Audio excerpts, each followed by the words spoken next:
Oh, what's up, everybody? Welcome to Video Game Rations. I'm one of your hosts, Brian Swain. And I'm Eric Reichert over here. And I'm Nolan March. All right. Hello. Yeah. We did it. We nailed it this month. If you're unfamiliar with us, we're a couple friends who pick a video game every month and talk about our opinions on the game. For this month, we played Legend of Zelda, Tears of the Kingdom. Yes, we did. Yes, we kind of started this podcast to like clear out our backlogs and play games that we've really wanted to play and talk about. And we've been waiting for this one for a long time. And we were like, how are we going to make room for another game? And we decided we're just not. We're just not going to do it. So we picked Tears of the Kingdom. Yes. Small indie game. A small indie game from a little known publisher. Yeah. It's going to be taking up all our time. And we would just be doing another game of disservice, you know? That's true. That's true. Yeah. We would be talking about this game that entire time. Yeah, that's right. Our what have we been playing section would be longer than our game of the show section. Yeah, that's also true. It would be like an hour and a half of Breath of the Wild, and then or not Breath of the Wild, sorry. Oops. Tears of the Kingdom. Oh no. And then, maybe 10 minutes on whatever poor game we picked. So before we talk about Tears of the Kingdom, let's cover just a little housekeeping. If you guys could share the podcast, leave us any reviews on Apple Podcasts, Spotify, and your podcast provider of choice. That really, really helps the pod out. You want to know what our most popular episode is now? I looked at the stats. Yeah, lay it on morning. me. Metal Hellsinger. What? It has surpassed all other episodes in our, I don't know, 60-ish to 70-ish episode backlog. Which I thought is pretty crazy. So if you're listening to this and you love Metal Hellsinger, give us a 5-star review. Videogamerations.com is the place to go for links to our Twitter, our Gmail, our Discord, all that fun stuff. We actually had a really great time on Discord this month talking about all of our Tears of the Kingdom hijinks we were getting into. Nolan posted a great video of shooting one of his teammates in the head and escape from Tarkov. Yes, I did. Yeah. So there's been some fun stuff happening this month in the Discord. So you can find that at videogamerations.com. Boys, how are we doing? How's everybody doing today? What's up? What's happening? Man, feels like Friday. It does feel like a Friday, even though it is a short week too. Yeah, but it certainly feels like a Friday. That's true. Every day is kind of Friday for me right now. So, yeah, that's true. That's true. And Eric, you're back to work after your leave of absence. Yeah, been there for 2 weeks. Kind of there for 2 weeks. Yeah. Picking which days feel best. Dad duty, and work duty. Oh yeah, it's a blast. And baby duty, if you know what I mean. Get it? Oh yeah, get it? I get it. Baby duty. I know all about it. We're gonna keep the beginning of the podcast pretty light because we have so much to talk about in Tears of the Kingdom. So we usually talk about what we're currently playing. We're skipping that because all we've been playing is Zelda, and nobody has time to talk about anything else besides Zelda. But Summer of Games is coming up. This is E3 summer season. Sadly, no E3, or is it sad? I don't really know anymore. It's been gone for so long. I never went, so I didn't care. That's true. I did appreciate like the truncated week of news because now it's like a month and a half of news. Like the PlayStation showcase that we're going to talk about that popped last week. And then now we have Summer Game Fest is next week, June 8th, as we're recording this on June 1st. And then, the Xbox showcase is June 11th. So now we're talking like 4 weeks of showcases. I like the nice, tight week. Yeah. But that was before I had a family and a job and all that stuff. So maybe spreading it all out is nice too. The PlayStation showcase that was last week. Did you guys watch it? Did you catch I it? did I watch it. watched most of it. Uh-huh. Yeah, I also watched quite a bit of it, more than I thought I was going to. Yeah, it was good. What'd you think? Did you have Kind of any a- highlights for you guys? It was Lowlights? kind of like a stealth. They like quickly announced it, and then it kind of came out a week later, wasn't it? Yeah, I think it was what like was the Announcement actual of it. showcase. Mhm. Yeah. Yeah, like we've known about this Xbox one for I don't know, 2 months, 6 weeks or something like that. But yeah, the Sony one, they were like, "Hey, we're doing this next week," basically. Yeah, so it was about an hour. They showed 30-ish games, I think. Yeah, 30-ish games and a movie So many. focused Yeah. on yeah. PS5 and VR. That VR section seemed really long. Yeah, I think they showed like 4 or 5 VR games. Yeah, Resident Evil 4, Five Nights at Freddy's. Yeah. Dude, how is that game still going on? I don't know, man. People love it, I think. People love it. Yeah. Crazy. There was that Arizona one, the like zombie one. Oh, Right, Arizona right. Sunshine, Mm-hmm. and then Synapse and Beat Saber. I think that's all of them. I think you're right. But, A surprising number of games coming out to PlayStation 5 and PC. Those are basically like all the live service games that they showed. There was a lot of them. yeah. Marathon from Bungie looked pretty fucking awesome. Yeah, that looks really cool. Even though it was just like basically a short film, it was tight. I'm excited for that. It was. And they actually kind of like came out and said like, "Hey, we're using this trailer as like announcing the game and trying to recruit additional developers that like people on their team that don't necessarily want to work on Destiny. Like they're trying to say like, "Hey, we're doing other things. Like, does this look cool?" So I thought that was kind of funny. Yeah. It does look really cool. There was a bunch of cool announcements, or maybe not. Like, I feel like I haven't been keeping up with the news, so I don't know if it's old news, but they showed a game called Sword of the Sea, which is made by the guys who made Abzu and The Pathless, which looks pretty sweet. I think I think that was a new one. Yeah. Yeah. And then they showed gameplay for Alan Wake 2. Oh yeah. Yeah. I still haven't Which watched that trailer, but I'm excited for it. Oh really? It comes out in October. I know. Looks so sweet. Seems so quick, but they've been making it for quite a while. Also only a digital only release. Yeah. Yeah, I saw They're that. trying to save people some money by doing it digital only. So it's $50 on PC on the Epic Game Store and $60 on digital platforms. I love that, and I also hate it. I love it. I'm all about it. Saving some like- money. I like saving the money and saving plastic, but then I hate that it's tied to a digital store that could go away. Yeah. Yeah. They also announced Helldivers 2, which I don't know, Eric, if you played Helldivers at all, but So you both played it without me because I wasn't around. yeah. And then I wanted to play it with you guys, and I downloaded it, but then we never found a time to all of us play it. I remember getting disconnected all the time in that game too. Yeah. Like we would join up, and then like we all lived together, so I don't know why I was having any issues, but we had we home would get networking. disconnected for we some- had home networking issues. Wasn't it on? Remember our Vitas and our PlayStations That's would true. kick people off?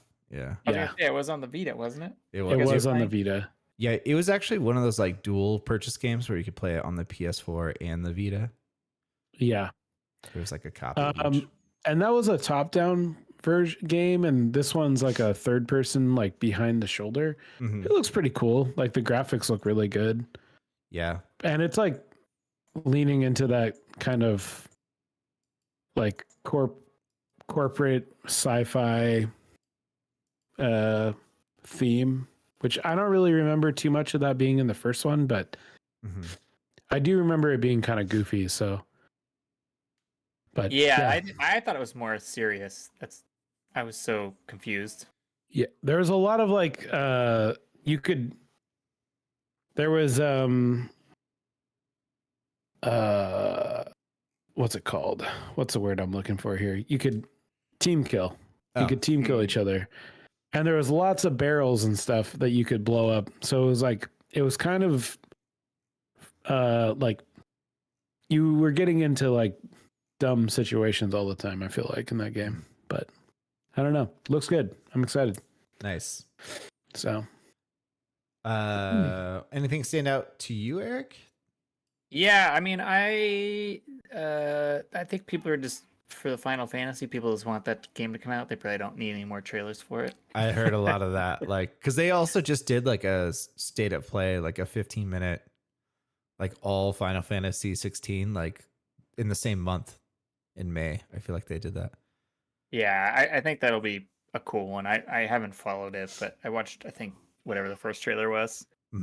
They also had like a long preview, I think, like the week before this showcase too, where I listened to a couple podcasts where people played like 6 hours of it or so. Everybody's pretty. So I'm really excited about the Metal Gear Solid Snake Eater remake. But are you? Who's making it? Nobody knows.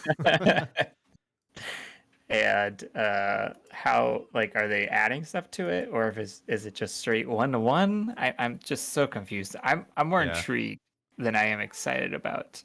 Yeah, I'm hesitant on that one. I want it to be good because I would love to play an awesome remake of that game, but yeah, I don't know. We'll see.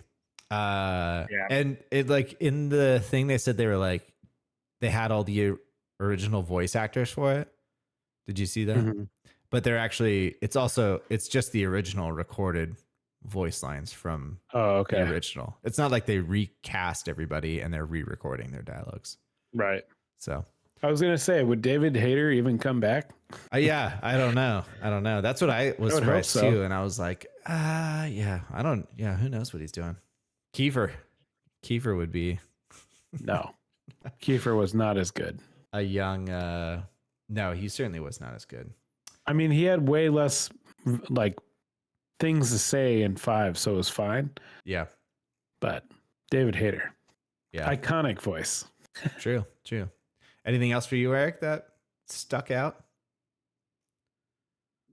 I caught him drinking a beer. He's baby muted right now. I caught him. Okay, I see. I thought Ultros looked really cool. It's like a Metroidvania, and the art style was like super wild and colorful and like a little painterly, but like a lot of on-screen lighting effects. I thought that was pretty cool looking. Also, there was a game that looked like it was like Atari meets sci-fi, like that vibe. And it was just a purely CG trailer. It was like inside of a spaceship. Yeah, Concorde. Concorde, yes. It's a PvP multiplayer game. I was like, oh, okay. That's not what I... Yeah.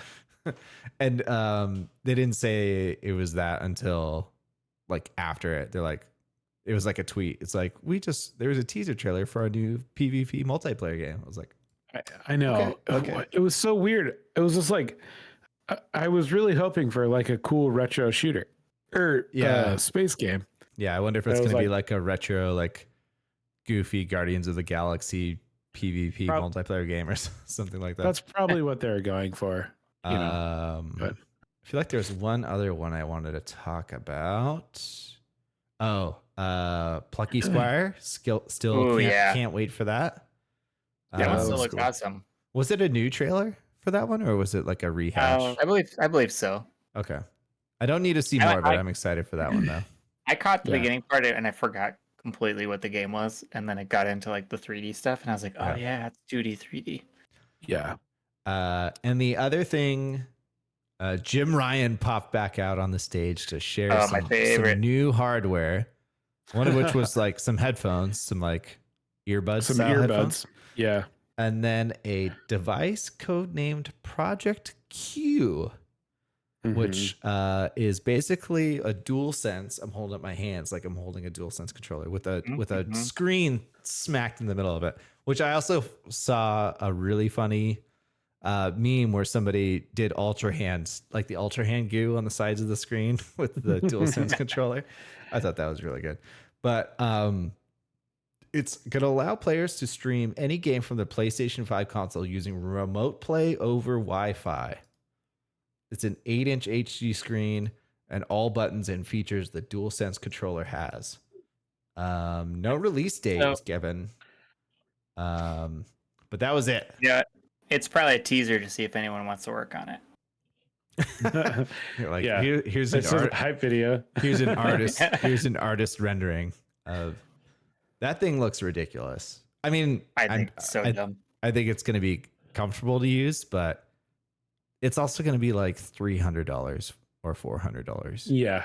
Mm-hmm. Yeah. I hope people figure out a way to like jailbreak it and they can just use it as like a cool handheld, but a non-streaming only device. Or maybe it works really good and like, but that streaming has to be freaking solid. Yeah. I never got a good experience. I know it's like old at this point, but doing the remote play stuff with the PlayStation. That was one of like the reasons why I got a Vita, because I wanted to remote play my PS4 because we only had like one TV or something like that. Yeah. And I was like, I just want to be able to do that, and it just never worked well enough. It could, like you said, Eric, it could be different now. Can you remote play your PS5 now on the PC app?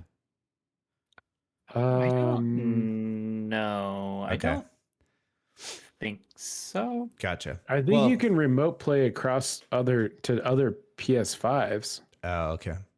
And I've heard that works pretty good. But gotcha. I mean, also it only being a remote play device, like memory and RAM and processing power is going to be pretty low on it.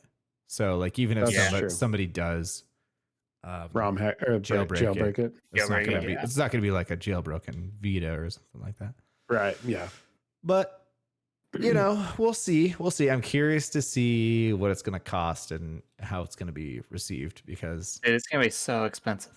Whoa, boy. I mean, I would think Sony would be better off like making a remote play app for like a Steam Deck or an Asus ROG Ally.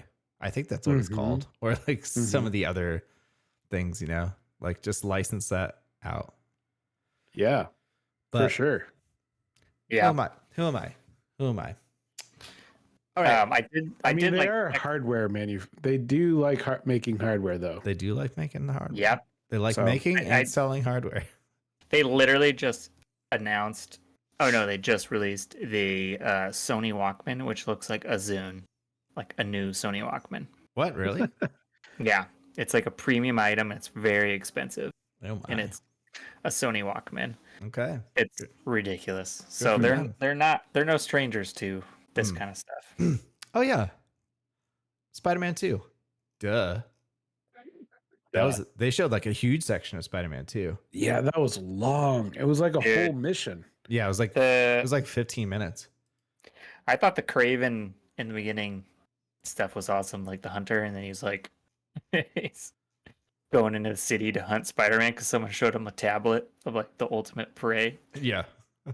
That's pretty silly, but funny.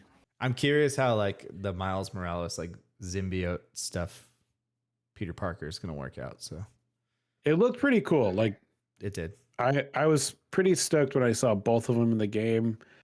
It's like a nice way to tie in like the last two.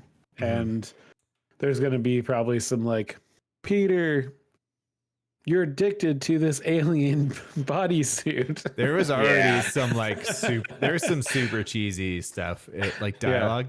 The dialogue in both Miles Morales and the original one were pretty cheesy, but it's Spider-Man. So what do you really expect though? No, I don't expect anything. But more of it is what I'm saying. Yeah. Like he was talking to Genki, or Genki was like, "Oh, is he always like this?" And he's like, "No, never. He's never like this. Oh, Yeah. he's changed. Peter. It's a Saturday morning special about not doing drugs, but with the alien suit. That was my favorite. The '90s cartoon when he gets kind of infested by the alien. He's such a dick. I know. Oh, Spider-Man 3, best Spider-Man movie. All right. Should we talk about, or did we want to talk about the upcoming showcases? Anything you want to see from those, or are we ready to move on to tears? I thought the Xbox's response was kind of funny. Oh yeah. Just all the games that are coming to Xbox. Right. They like immediately had a slide with like all the games that they said were PS5 and PC or just PS5. Yeah. With all the ones that were also coming to Xbox. Yeah. Yeah. People were definitely upset that they didn't show a lot of the stuff that's coming out from like Sony's inside studios. Right. Like Yeah, past we don't know what's coming out past Spider-Man 2. Like what's next? That little devil inside is what I was really excited to see more of. And that was from a Sony State of Play in 2021. So yeah. Yeah. I don't know if that game's going to be good. It looks like super fun and like niche, but I don't know what it like. They just need to say what it is. Yeah.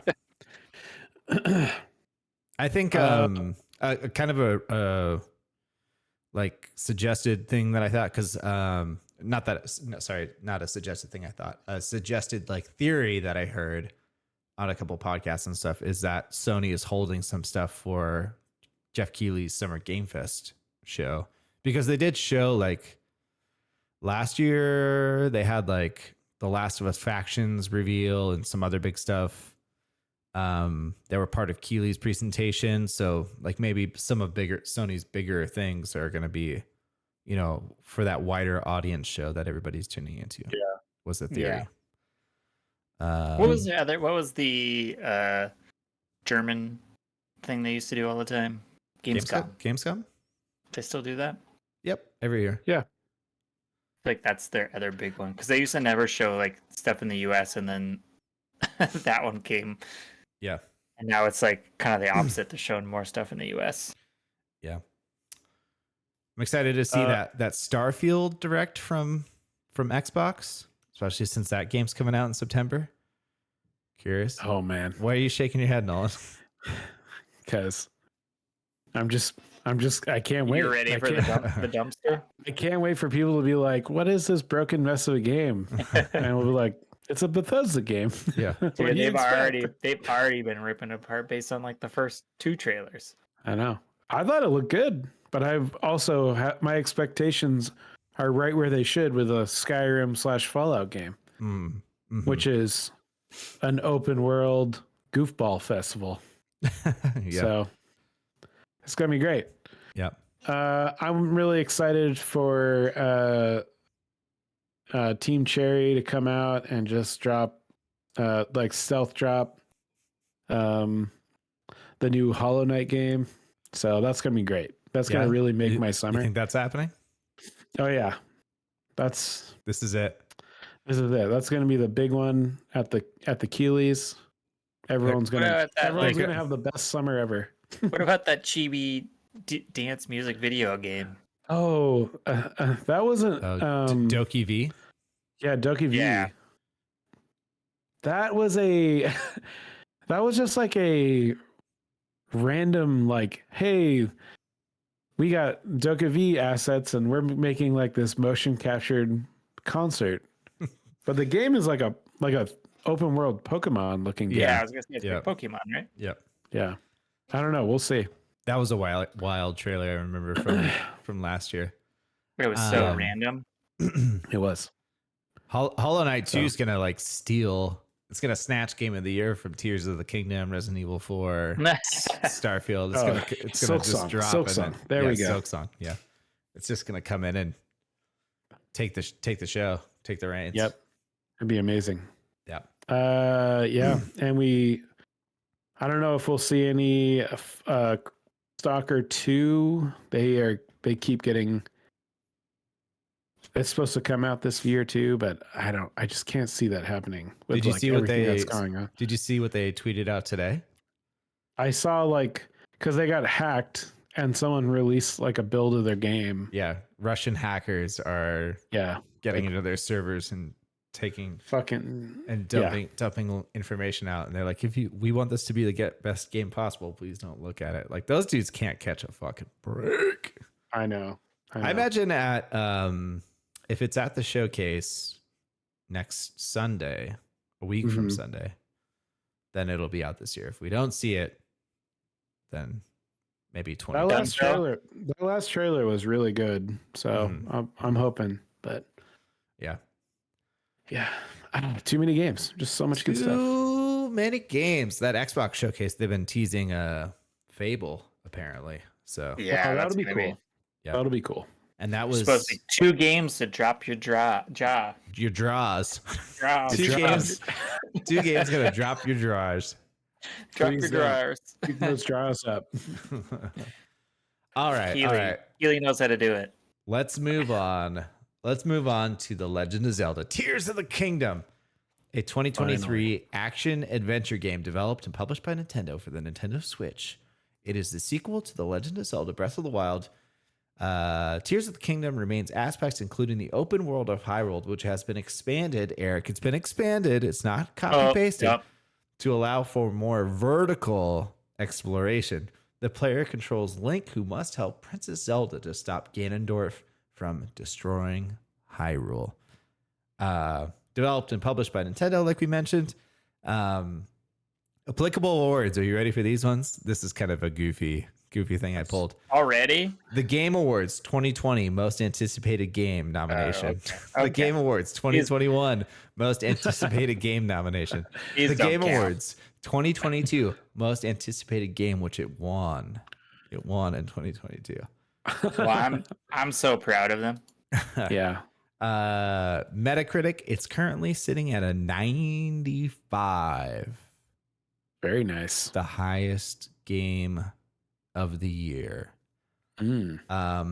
Obviously, we all played it on the Nintendo Switch. What did you guys? What? No, just kidding. Just kidding. I wish. It was so tempting. Well, I guess. How did you guys play it mostly? Were you handheld boys, or were you docked boys, or a mix? What was your I got flavor of choice? This dropped right when I was traveling, and you were like bending down on screen. So I was like, what is he gonna pick out? Oh no! I was Archie something down there or something. No, he's in the other room. But this came out right when I landed when I was traveling, so I didn't get it for my trip there, but I got it for my trip home, which was great. Nice. So I had a good 4 hours on the plane. Did the battery held up? Yeah, so I think I mentioned this to you guys in Discord, but I got an email before traveling back home saying the USB ports on my plane were disabled for electrical reasons. Right. I got on the plane, I plugged in my USB, and it works fine. So I was plugged in the whole time. Great. Very nice. Very nice. But outside of your travels, are you mostly playing it docked or handheld? No. So then I got home. I was just playing handheld in bed, and then just switched last week to TV. How are your hands? They were hurting.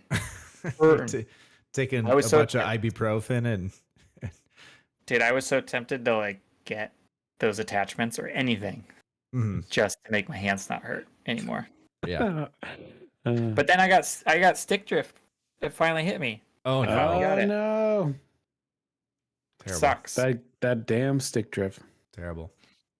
Do you and your family suffer for some stick drift? You should take 2. I played mostly on stream. Well, that's not true, but I played a lot on stream. So my Switch dock is hooked up to my computer, so I can play through my monitor. So I played a lot on the monitor, but we just moved a recliner chair into our living room. Ooh. So I've been playing a lot of handheld. Okay. And it's been great. Nice. I was gonna And my say hands are I know your hour count. I know you haven't been playing mostly on stream. Yeah.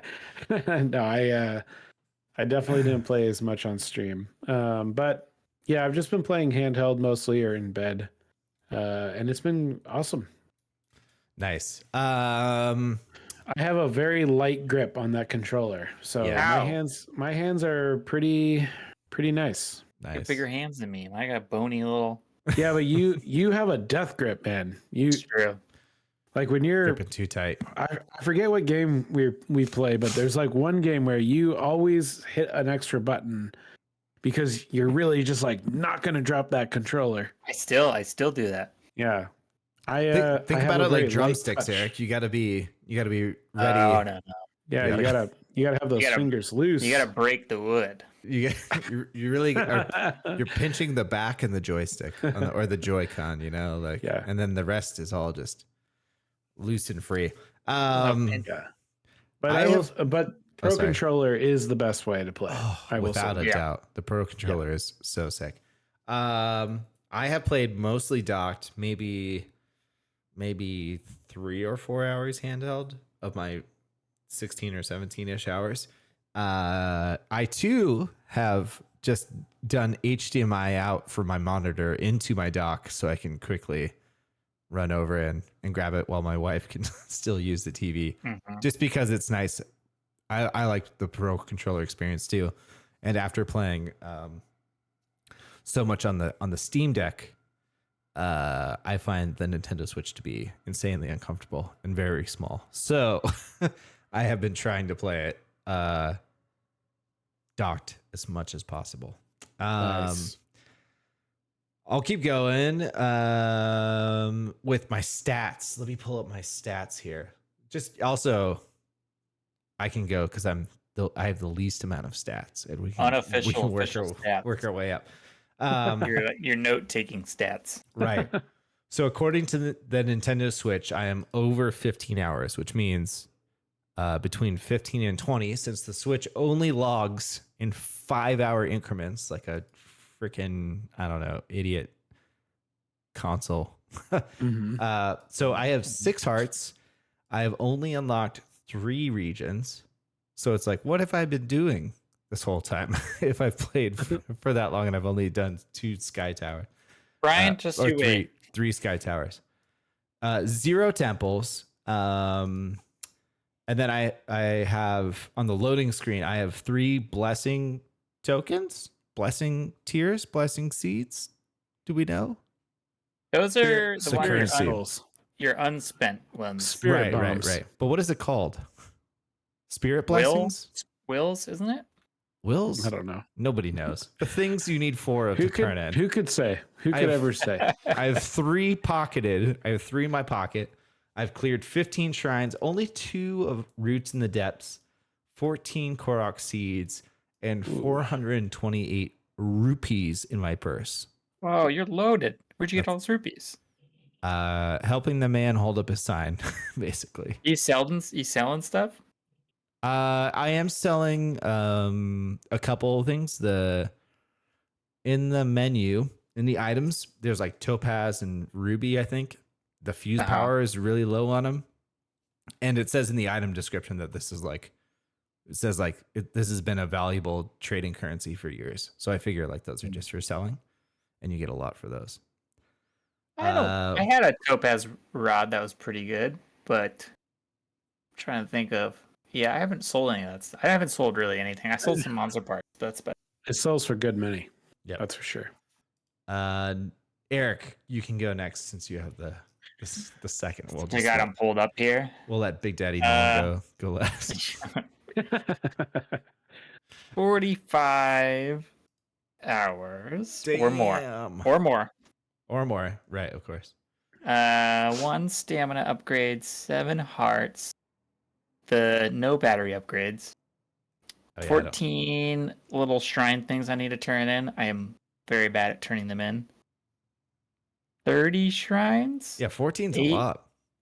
Yeah, I've been just kind of grinding the shrines and trying to get quick travel points mainly because I'm trying to get to one spot and I keep seeing them along the way and I'm like, oh, better stop there. Yep. So I got 30 of them, and then 8 roots, 34 Korok seeds, and 269 rupees. Oh, nice. Good amount of rupees. Oh, and four sky towers. And Nice. one temple down. Nice. Nice. Very nice. Well done. Well done. Well done. Okay. Yeah, But it you're feels nice. all Feels great. noobs. I have over 60 hours played. I have all of the towers opened. That's awesome. I have 2 temples completed, 45 shrines, 39 roots. Whoa. 39 roots? Yeah, 53 Korok seeds, 12 hearts, half a bar of stamina unlocked. I don't know how many. I think 3 or something like that. Yeah. And I have 3 batteries now. Wow. Good God, man. Yeah. Oh, and I have 793 rubies. You're rich. Yeah. I almost called them rubles. Different game. Yeah. So it's been good. Nice. I didn't think there was even that many roots down there. Oh, it's big. It's big, man. It's awesome. I love it. I've been spending a lot of time down in there. Real quick, Eric. Rubies sell for 210, like the ruby red gem. Yeah. And sapphire sells for 260. So Ooh, I mean, I got a shit ton of that stuff. I haven't sold any of it. yeah. Also, lady's trying to price gouge me on outfits right now. I gotta do that. I gotta do that one quest. You gotta make her some porridge. I've done. She still price gouges you pretty hard. They're expensive. I've done that one. Yeah. Yeah. Very nice. Very nice. I should go in there. Don't be fooled about that illumination suit. Doesn't do a lot of illuminating. It just glows in the dark. I forgot you got that one. Yeah. It's a fun looking one though, right? It doesn't. It is. It's cool. It's just just I was like we got it and immediately went down into the depths and I was like, this is gonna be badass, and it doesn't light up anything. It just you look like an extra in the first Karate Kid. Oh, that's a bummer. I was looking forward to that suit. Yeah. Yeah. It's good. All right. Let's all just give a quick overall thought review, high level. Like, what do you guys think of the game? Nolan, you can keep on going. Nolan gave it a 1 out of 10. I gave it a 1 out of 10. Oh, I thought that was a typo. Nope. No, it's great. I'm having so much fun. I was pretty excited. I wouldn't say I was like, I wasn't like dying to play this game, you know, but I was pretty excited about it. And just with all the building and the depths and stuff, like I just didn't expect the level that they brought into it. And it's been really, really good. So great game. Yeah, I love it. I think it's absolutely amazing with a lot of caveats, but I don't know how they're going to make another Zelda game ever again after that. Well, I mean, the bar is so high. They peaked. That's kind of what they said about Breath of the Wild, though, too. Yeah, I think it's an awesome game. As far as like the anticipation building up for it, I don't really get too excited about games these days until they come out. I just don't have mind space to to live in the future, you know? Sure. But I absolutely adored Breath of the Wild, and I'm having a great time in this one. When I put it down, I just want to keep playing more of it, and I'm just amazed by how much time and how quickly time goes by when I'm playing this and how little I feel like I'm accomplishing, which I think drives my motivation to want to play this game some more. Yeah. Like compared to you guys, of course, I'm still super early on. I haven't even done a temple yet. I've seen Nolan do the water temple, but I just am excited to get more into it. I feel like I have like a pretty decent idea of what's going on. I think there's a lot of surprises for me to still find and discover, which even though I've played like 60 hours of Breath of the Wild, like I still, have that sense of like exploration and wonder playing that game. So yeah, excited to play some more, and I'm excited to talk about the game with you dudes and what you guys found and stuff. That's one of the best things about these games is just hearing other people's journeys and what they found and crazy things that they ran into or did. So the best. I complain about a lot of little things in this game, but when you just like shocking. No, but when you go around it, when you go around a corner and it's like a new discovery and it's amazing and it's somehow funneled you into this area, it's so good. Then you're like, all right, you got me. All right, so reluctant. Dragging you, kicking and screaming around Hyrule. Yeah, this is one of those flying things with dragging Eric's character around all the corners. Be like, look at this. Look at this. I was thinking about that today, actually. Like why, like I like open world games, but maybe it's like the simple art style or something, but it's so easy to like go somewhere and be like, whoa, look at that over there. Like, cause you can see almost across the entire map, you know, like there's usually like very large landmarks.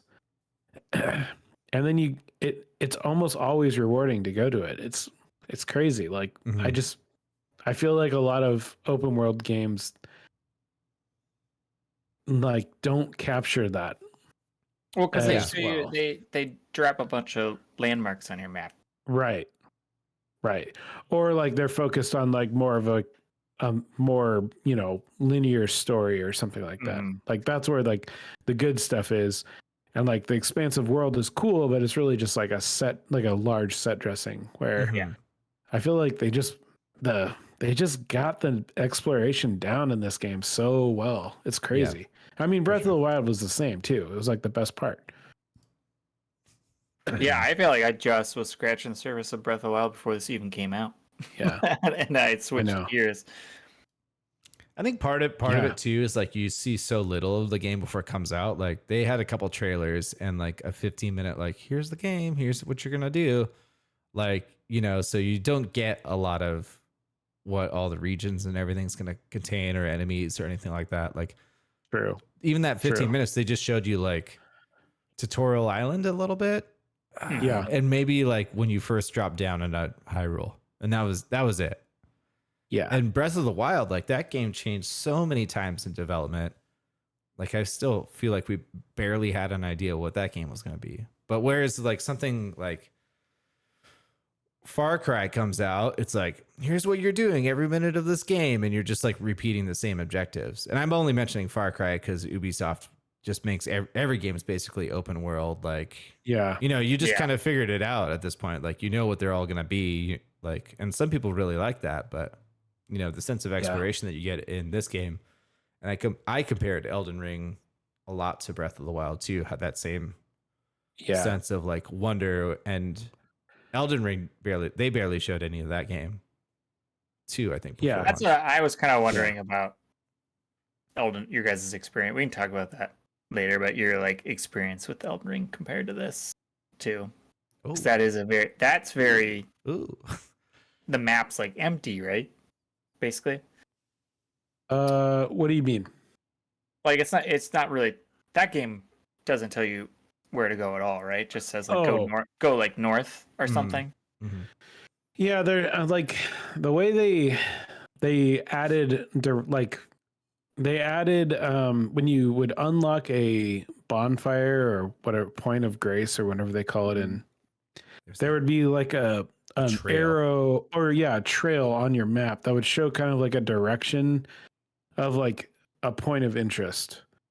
But it wasn't like, it was super vague. It was like if you want to keep progressing the story, or the main objective, like go this way. Of that area. Yeah. Okay. And it would just point to like a giant castle and you're like, well, no shit. Like zigzag you around. But you could go wherever you wanted. But also, I mean, I would say like at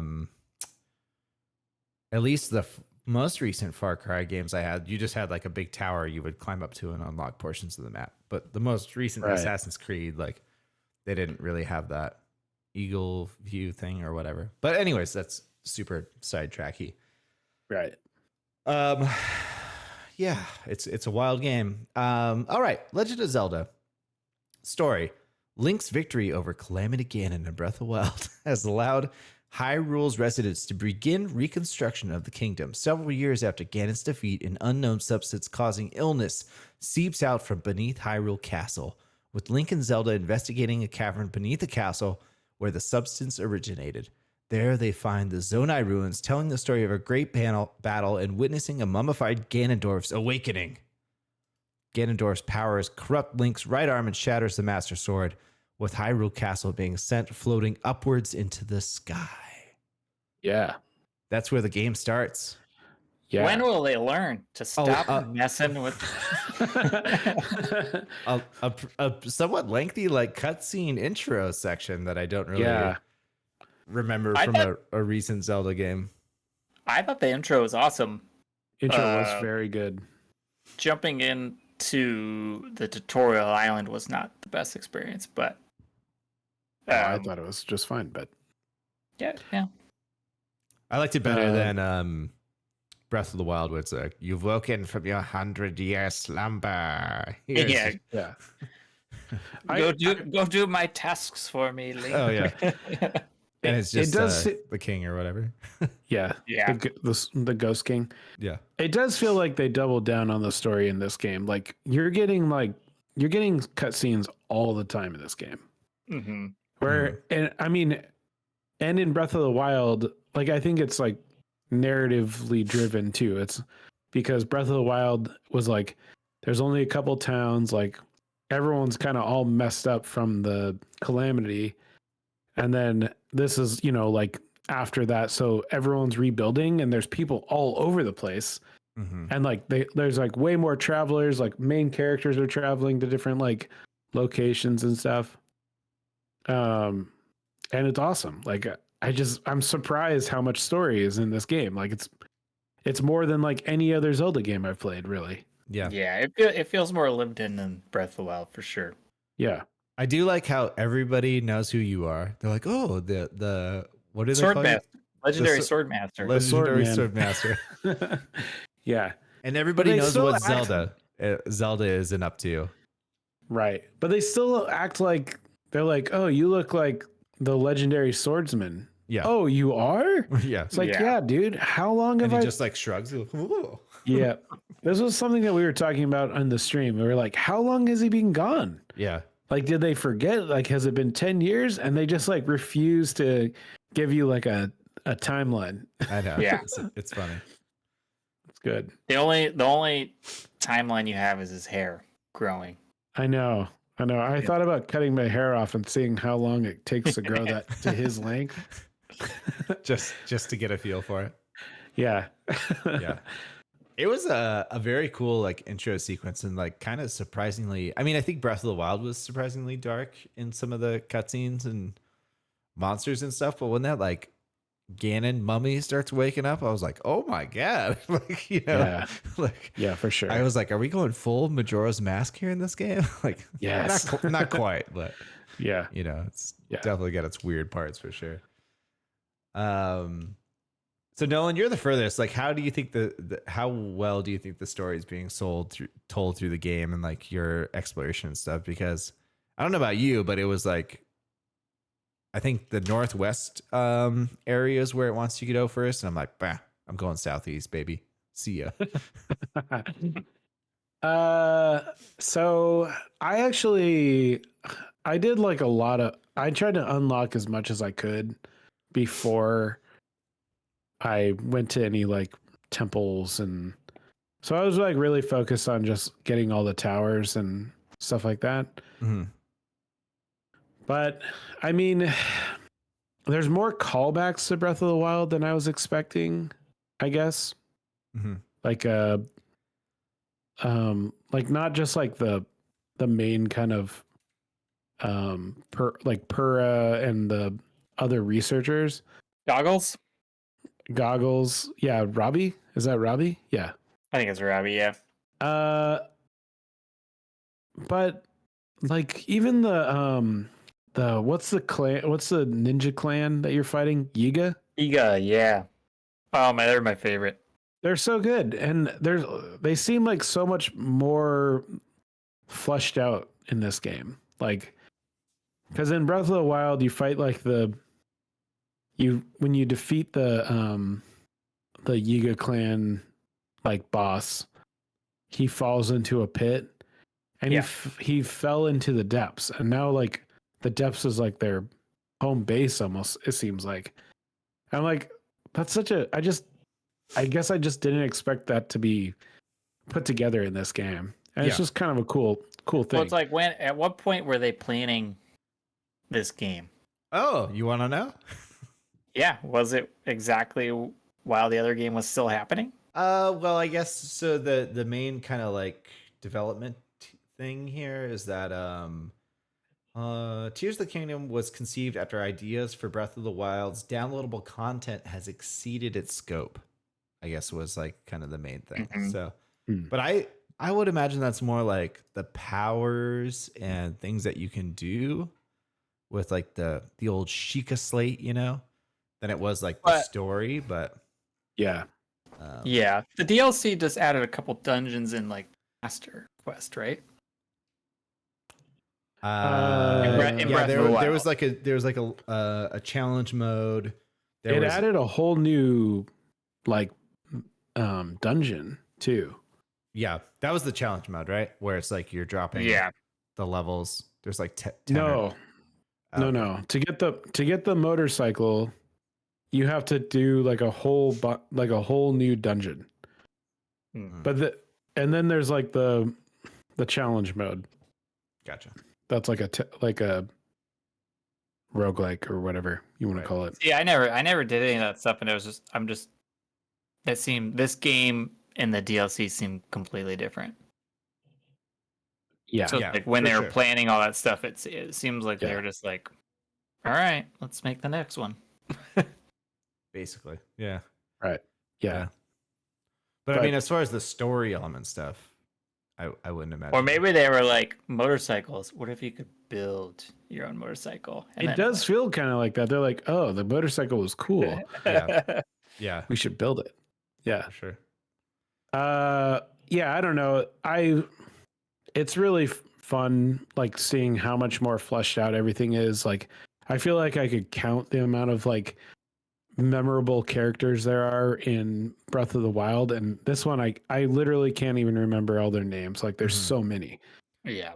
Like I went to Terrytown. It's like that was just like a side quest where you like help this guy build like a new town, and it's packed with people now. Mm-hmm. It's so cool. So yeah, which it's really great. Makes me a little jealous because Eric, you dove back into this game pretty hard before Tears of the Kingdom came out, and I think Nolan, you were experimenting with it too. Where I was like, this game, I think it's gonna be pretty similar. I was like, I don't want to like burn myself out on Zelda before the new one comes out, and now I'm like, fuck, maybe I should have done that just to kind of see that contrast. So yeah, it's cool that you guys experienced it that way. Yeah, I think it's pretty cool. I mean, I was playing Breath of the Wild up until this game came out. Yeah. I just finished the what are the birds called? Ooh, I don't know. That's a great question. Remember. I just finished that. Been there. I just finished that Divine Beast. Nice. In Breath of the Wild. Nice. See, I also played that. I also played Breath of the Wild super quick, like over, I don't know, maybe like 6 weeks or 8 weeks. So that was 2017, man. Though I don't remember a lot of the stuff that was going on in that game. Or I've seen a lot of people, especially in our Discord, comparing the temples to the Divine Beast. And I'm like, I honestly don't even remember what those Divine Beasts were like. I remember them being kind of shorter, but then some of the temples. They reminded me a lot of just like you're just kind of moving things. They're like bigger you didn't shrines, have basically. yeah, you didn't have a map and you had to like move things around to make them like be active or whatever. You had to like get power to like one section of the divine beast. Rito is what they're Burrito. called. Yep. Yeah. Go ahead. Yeah, it the divine beasts were kind of underwhelming in Breath of the Wild for sure. Like I did the elephant, like the water one, right before. That was like because I supposedly I restarted the game on the Switch. I had it like everything beaten. I was so far in the game, and I must have just like deleted it on a whim and forgot about it because I was right at the water temple or the water divine beasts again. And it's kind of cool, you know, like you're moving pieces of it, but I don't know. They all look like you were saying, Brian, like they all look the same. So yeah, they seem it seems like these temples are way more or a little more larger spaces. So yeah, that's awesome. Okay, what about we were kind of speaking how the story has expanded and evolved and that there are a lot more characters. What have you guys run in or who have you run into that you like that maybe weren't in Breath of the Wild, or add some new flavor into this one? I've been seeing a lot of like getting a lot more side quests and side adventures from characters. And I was talking in our Discord, again, videogamerations.com. You can find the Discord. Just like what the difference are between side quests and side adventures, because your Purapad, is that how we say your name? Purapad. Purapad. Is it like the cat in Hi-Fi Rush? Probably. Yeah. What if you could get different cases for your Switch? That'd be pretty sick. I'm surprised you can't, because you can get dyes for almost everything else now. Yeah, it's true. I love it. My Link is all white. Oh, nice. Ooh, nice. Yeah. Which, by the way, that animation of, I don't remember if it was the same in Breath of the Wild where he stands on the platform and gets dumped into the vat of ink, is great. Oh, I don't remember that. I'll have to go do it. Have you dyed any of your clothes yet? No, I haven't. He's like on a pad, and then just like the floor drops out and gets dumped and stuff. I was like, I don't remember this at all, but it definitely could have been in there. I was actually laughing. What was I saying? Oh, side quests and side adventures. Just like the difference between those. Like the adventures are short little one-offs, where the quests can be like longer, like multiple steps type of things. But definitely been getting a lot of that stuff, even just from like innkeepers and shopkeepers. And some guy was like, and Hatino, I'm gonna have a struggle with a lot of the names of these places and stuff, but Hatino Village, he's like wants to impress a girl, and she doesn't know what to say, and she wants like 100 of these like frogs. The guy's like, 100? Where am I gonna get 100 of those frogs to impress this girl? He's like, damn, mate, she's needy. And he's like, what if we start with 10 and see what she thinks? It's like, okay. Like, I'm gonna go get 10 of these frogs. It's always someone wants to impress some girl. I know, yeah. I think that was always a joke of Breath of the Wild, though, is that everybody's thirsty, right? They're no longer thirsty for Link. Yeah, they're all thirsty for each other. That's right. That's right. After the great calamity, everybody's looking for Swordsman's for companionship. Swordsman's old news. Yes, he is. Yeah. There's a lot of cool characters in this game, or a lot of goofy characters. I will say, you haven't come across this yet, but there's like this whole fashion character in one of the main towns. Oh yeah, she's great. And the mushroom one? Yeah. You have been there, Eric? What? You've been to that town? No, I got a quest from like from the main town. She was like right outside of it, isn't she? What's the main town to you? The lookout Oh, the town, lookout one. Okay. right under tutorial. Okay. Okay. Okay. Because she's like, I'm gonna mark some stuff on your map, Oh, okay. and so I have No, like, well, have you seen people walking around in like mushroom clothing? Cece. no. Cece's wonderful outfits or whatever it is. Okay. Yeah. So see, you'll start coming across people who are like dressed in like mushroom fashion, and you're like, where the fuck are all these people wearing mushrooms? okay. You'll see them all over the place. Like I ran into a Yiga clan. Like the first time I saw it, it was like a Yiga clan guy, and he's like,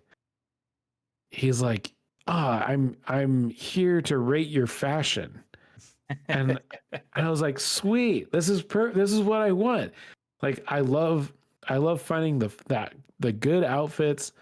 So I'm like, okay, like let me put on a cool outfit for you. And I put one on, and he was like, you get a 0, and then you must die or something. I was like, what the fuck?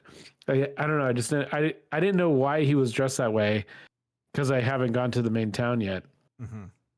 And I was like, this guy pranked me. Like I thought he was like a fashion character, but he wasn't. He was just a stupid assassin.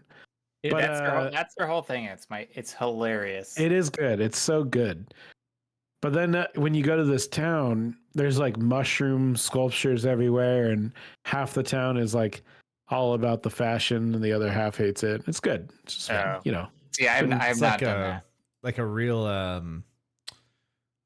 I can't think of the movie I was going to reference, but never mind. It's not important.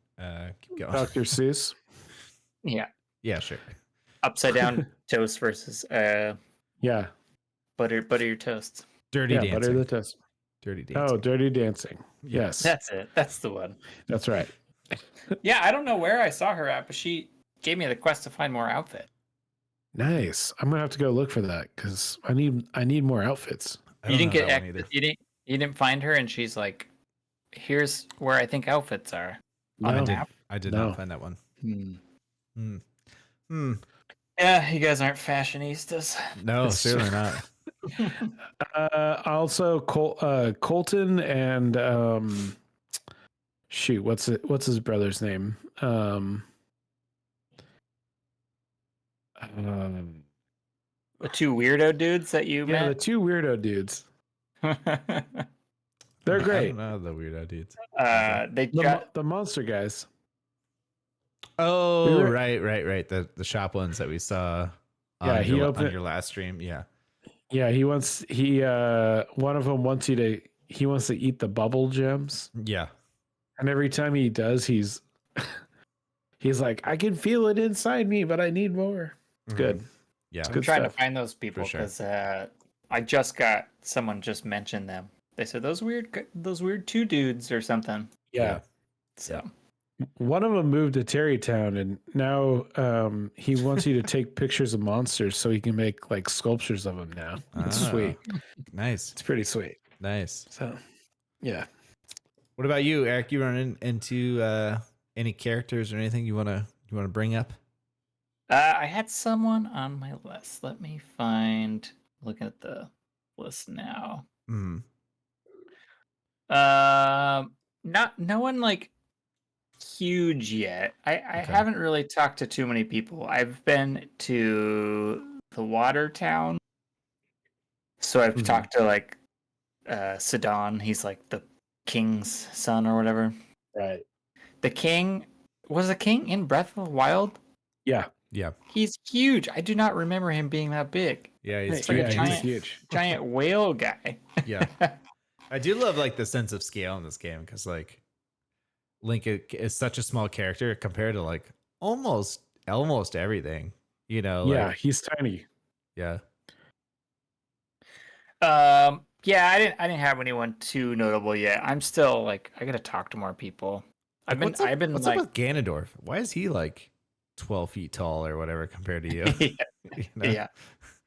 Why is he so tall? What is he? What kind of race is he?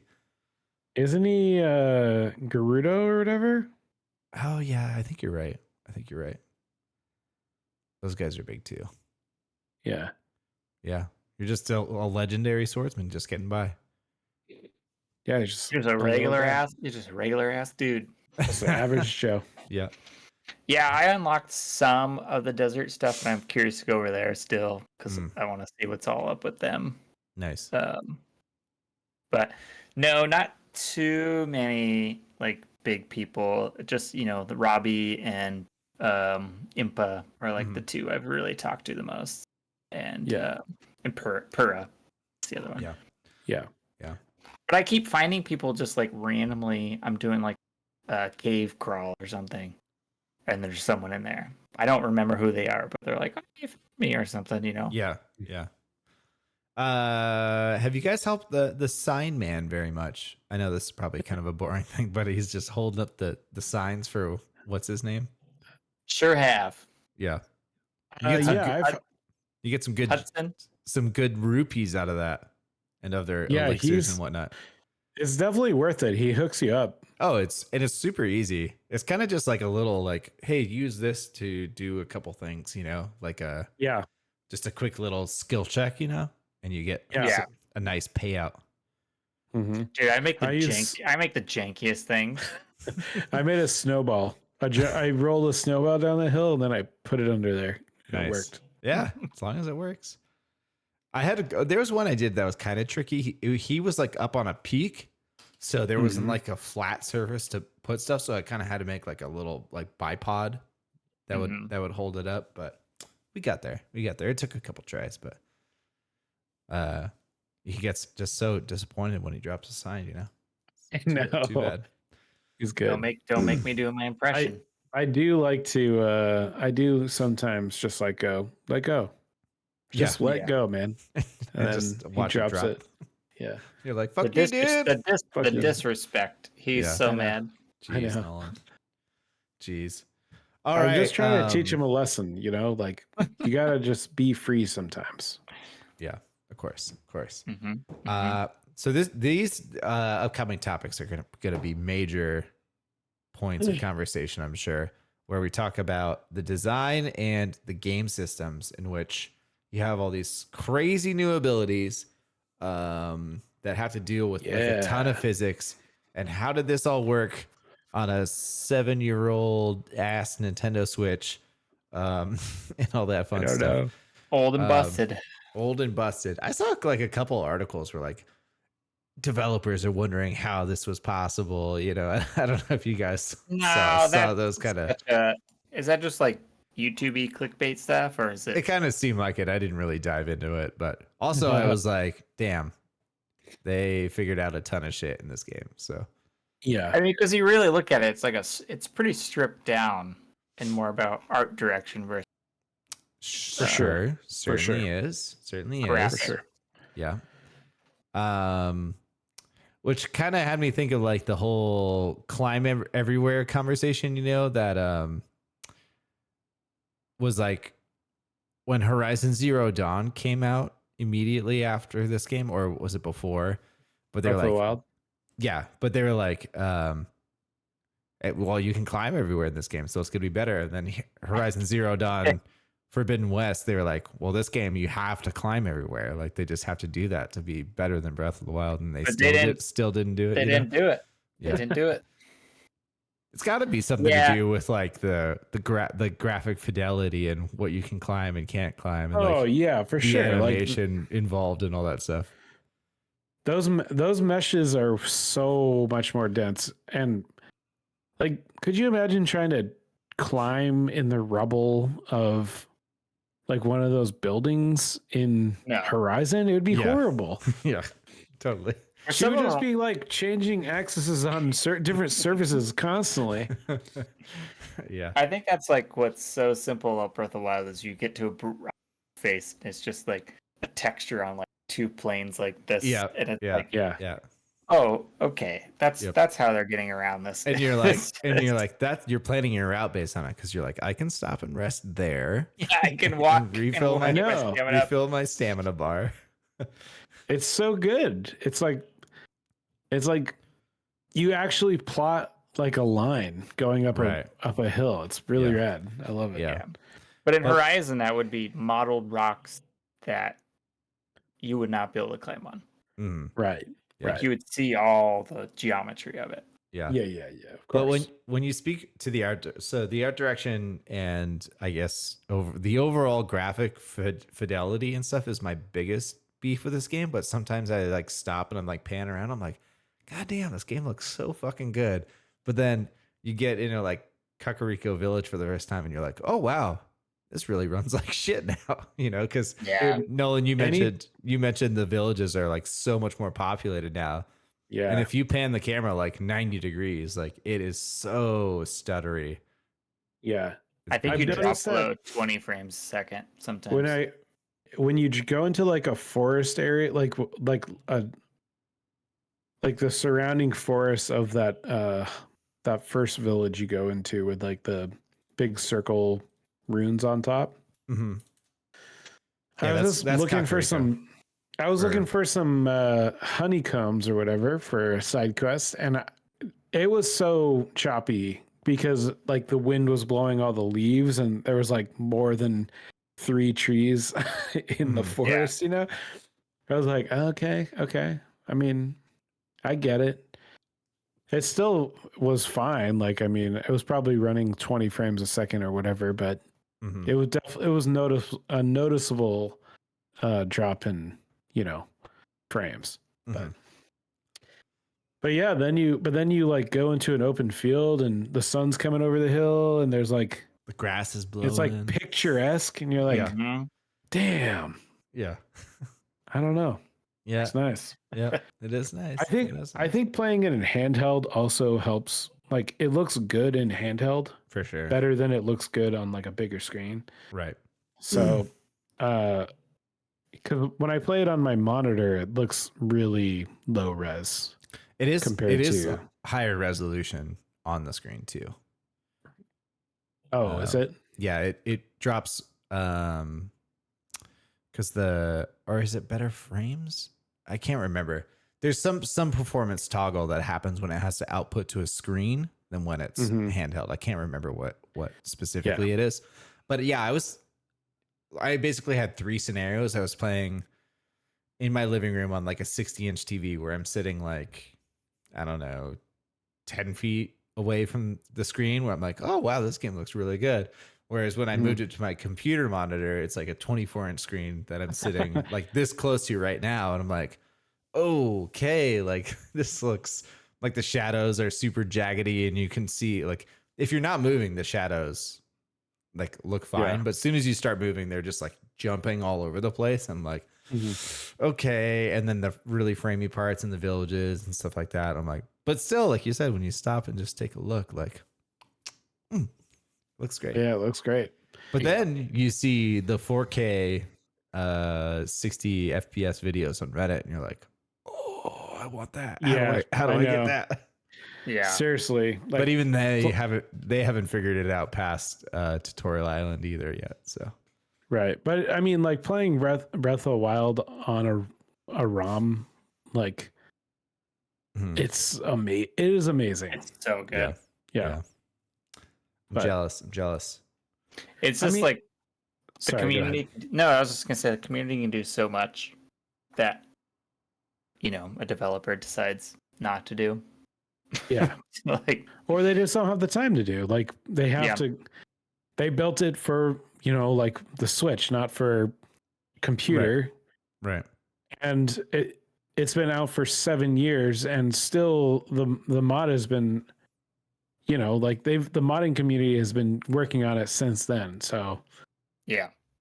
And even then, it's still not perfect. Like, I mean, no, the shadows look bad. There's some texture stuff, but Nintendo's gonna Nintendo. It's only coming out for Nintendo, and that's it. That's it. Always Nintendo. Yeah, I mean, even like when you look at PlayStation and they're doing their bigger ports, like Ratchet and Clank that they just announced, like that's going to have ultra widescreen support and all this other like crazy like stuff. the graphics, different NVIDIA and AMD like graphic processing stuff is all going to be available for it. Like Yeah, they're putting in the work. What is? But Nintendo's just, it's gonna plan on this, and that's the way it's gonna be. Mm-hmm. What is the deal with the ultra wide? Just a side note. Do What's a the lot deal of with people ultra use? wide? No, do a lot of people use it on PC? I know it was kind of the monitors were like, it felt like a gimmicky type thing. Like a lot of games weren't doing it, and now a lot of games that I don't know if a lot of people doing are doing it, but people are asking for it, and it's popular enough where game developers are implementing it, and it looks Some sick. people Like when I like it. see No, videos of it. the God of War stuff looks amazing. Like it's awesome.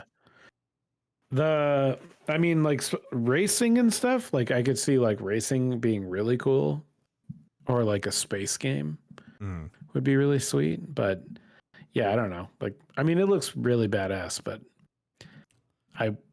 it's a very, very high end feature. Yeah. Yeah. I don't see that ever coming to a Zelda game. No. No. No. But not from Nintendo, anyways. It's pretty crazy what they can do though, with like even the file size is tiny. Unless they decide to make another Virtual Boy. Then you'll get your ultra wide. Ooh. One can Virtual Boy. Finally. The 2024, the year of the Virtual Boy. Yeah. I actually have to use the bathroom real quick, so I don't know if you guys have a topic you want to transition to, and I'll try to keep up, but I gotta step out for a hot second. Talking about the arts. Yeah, keep talking about the arts. Yeah, go. Yes. Keep going on it. Yeah. Yes. The arts. I was looking at the textures, and I've been doing a lot of Blender these days. I've been learning about a lot of procedural texturing. And I think they can get away with a lot of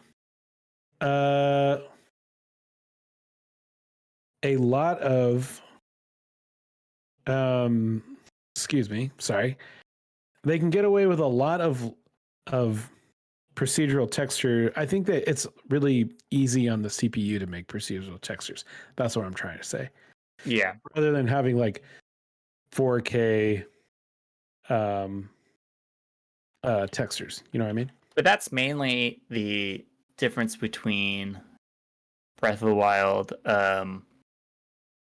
on Switch and then modders doing it. It's like 4K textures, and it's upping the resolution. Yeah. And then running at 60 well, not even 60, but Right. Yeah. The real-time shadowing has got to be probably the hardest thing, but there's not a lot of like what's the word I'm looking for? They're not doing any like ambient occlusion or not post-processing. What's it like, the skin thing, like the volumetric lighting, I think that's what it's called. So, like they can get away with a lot of stuff with just like really basic lighting and procedural textures, and I don't know, it looks really good. I mean, I don't get a lot of, I don't think I've seen, besides the transition from the sky to like the ground, I'm not getting much popping. Do you get a lot of popping? No, not really. I do when they use the scope. Like if I'm on the Sky Islands and I'm looking down like deep into the distance, those those buildings are looking pretty low res. But I mean, it's not like Redfall, like where you're looking at a house down the street and you scope into it and it's like 4 polygons. Yeah. Did you guys talk about using like the sky tower, like, and trying to scope stuff out that way? I did a couple times, and I just gave up on doing it. Yeah, the first time I did it, I was like, oh man, I am gonna mark every shrine in this region from up here, and I'm like, oh, you can't see them. Okay. No, it's too bad. It's rough. I'm actually curious if they fix that, because I was up in the sky and I could see shrines down below me. Oh, okay.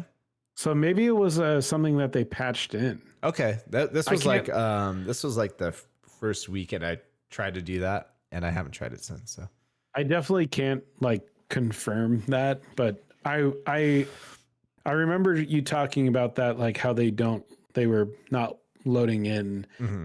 And I noticed today, like when I was playing, that I could see a couple of them really far down, and I was well above like the clouds. So cool. Yeah.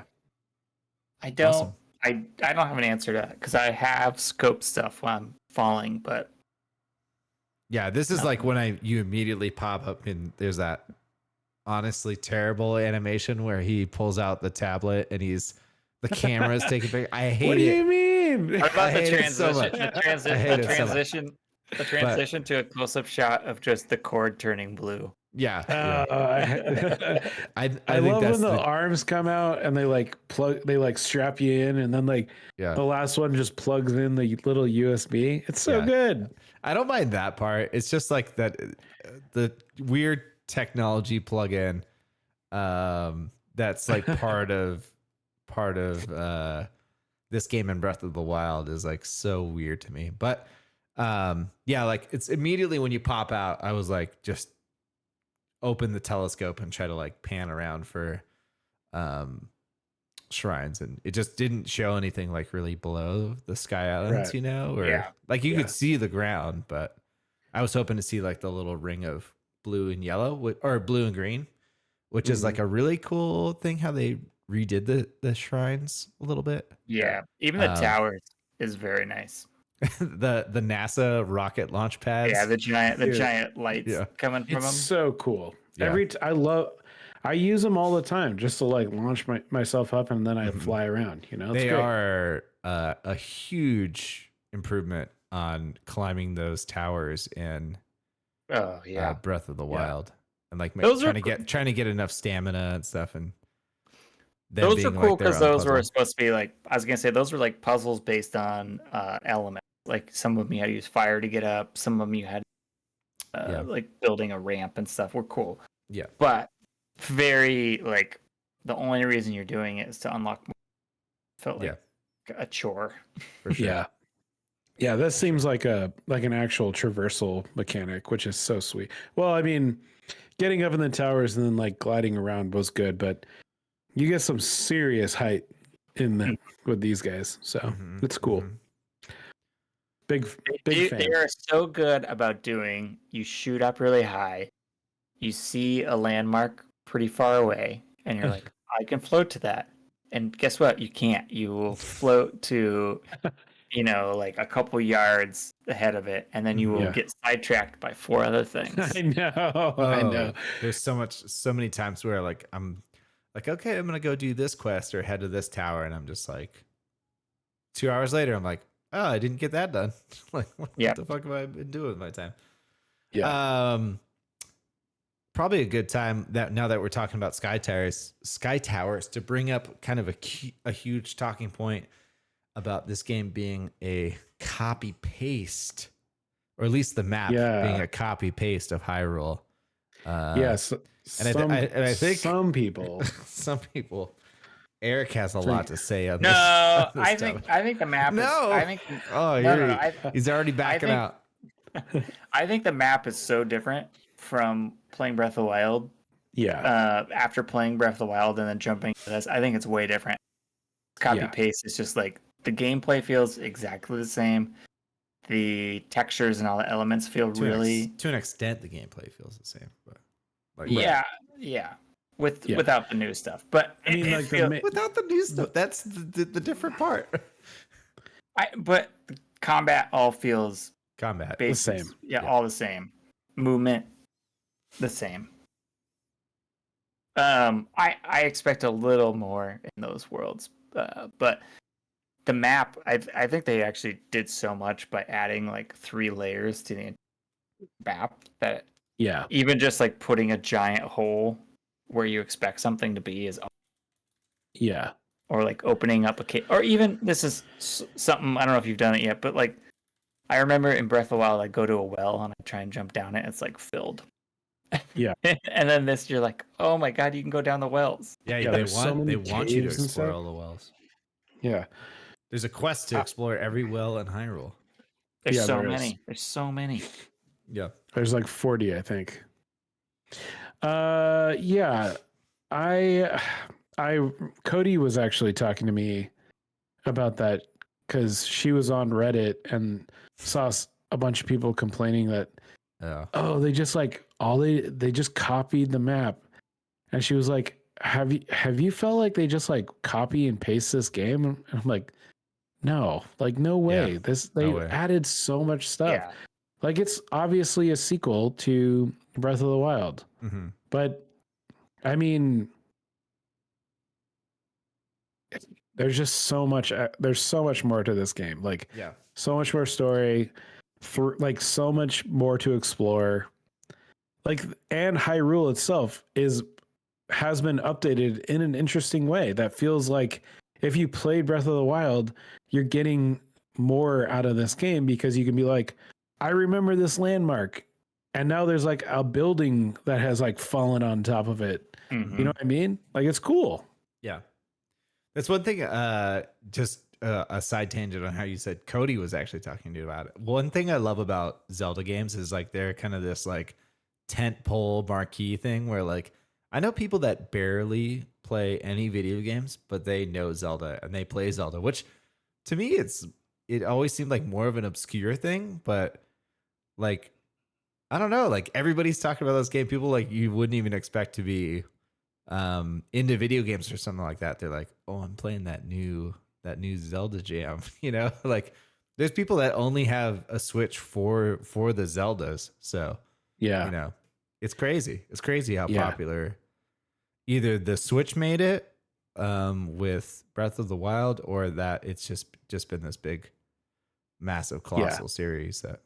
I think it's just a series because I'll tell a story. I had some older cousins from California. Spin me a tale, Eric. I'll spin you a little yarn. Some cousins from California came over to my parents' house, and we had the original Zelda game. And they were like way older than us, and they claimed that they were in the basement all night and beat that game, which I don't believe that for a second. Like while they were there? Yeah. Nice. That game's hard as shit. Hey, if you were there, you were there. Like the original Mario, like if you people like that's a hard ass game now. It's like sometimes I go back to Super Mario World, I'm like, holy shit, this is so hard. When I was a little kid, like just zooming through that stuff. It's just funny. A phenomenon. But that in itself was like someone 10 plus years older than me. And then I was kind of into it, but then I got really into it. And now it's like kids are kind of into different. It's like Star Wars at this point, you know? You get in at a certain point, and then you're like, oh, I'm gonna get into this other stuff. Yeah. So I think it's very like the series. So. Yeah. So the big. Hey Brian, before we move on, Eric, are you cutting? Is he cutting out for you? No. Okay. No. Okay. Just checking. He keeps cutting out for me, so I just want to make sure it's coming through. Been smooth on my end.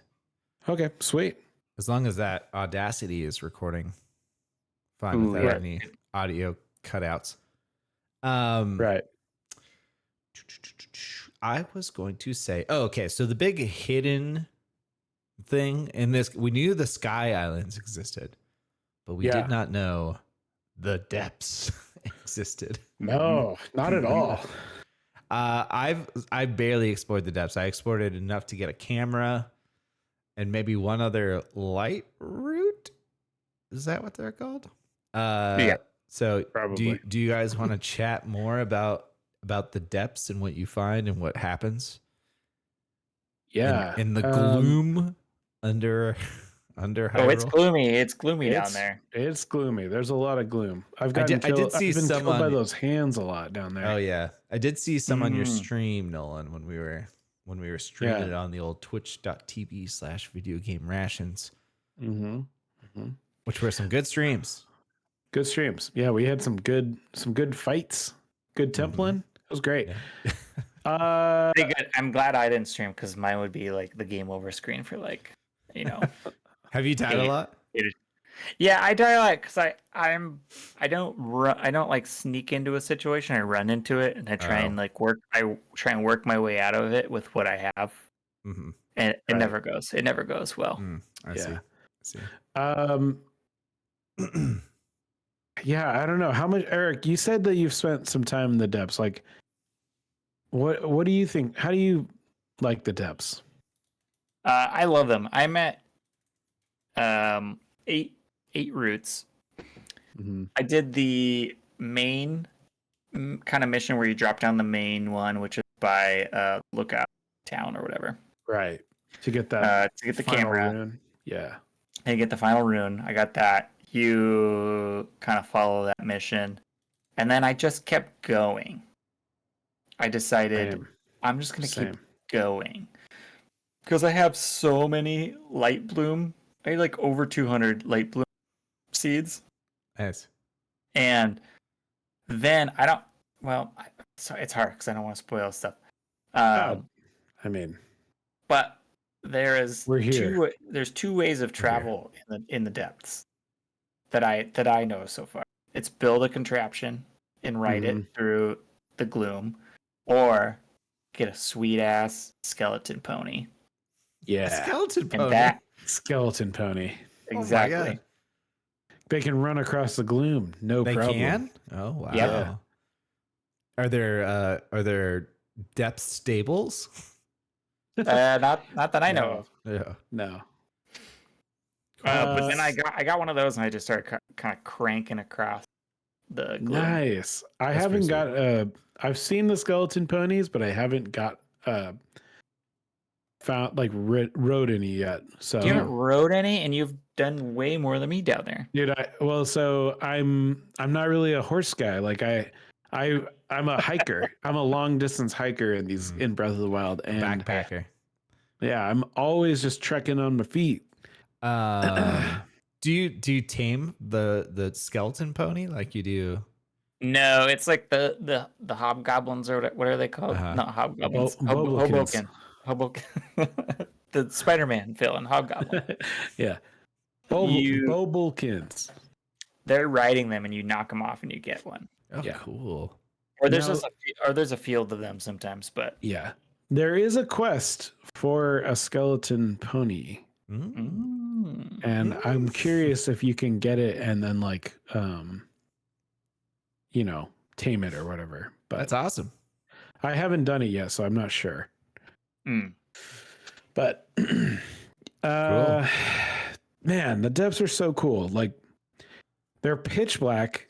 Mm-hmm. It's like one of the cool mechanics that they added to this game is you get the bloom flowers, which are these flowers that you can hook onto your arrow and launch out into the darkness, Yeah, which you is see him like. very cool because you'll shoot it and sometimes it'll hit like something right in front of you. I was gonna say you hit a tree. You hit a tree like 5 feet in front of and you. you're like, oh shit, or like a wall or whatever, because like you literally cannot see in front of you. Like it's Right. pitch. It is absolute 100% dark. Besides, like you'll see like torches and then the light flower seed, like where you go to like illuminate the area. But like sometimes you're just like, all right, I just need to see where my path is, and you'll shoot off an arrow and it'll just fall forever. Like you're like, oh, I'm like on the edge of a cliff here apparently, and it's just like constantly going down. It is so cool. And then there's more to it too that I didn't realize. There's some comparison to the top layer too, which I don't know enough about yet. It's an inverted map of Hyrule. I was gonna say, are we inverted? Yeah. Yeah. So like when you go to like a mountain, it's a giant pit. It's very cool. And like, the heart-shaped lake.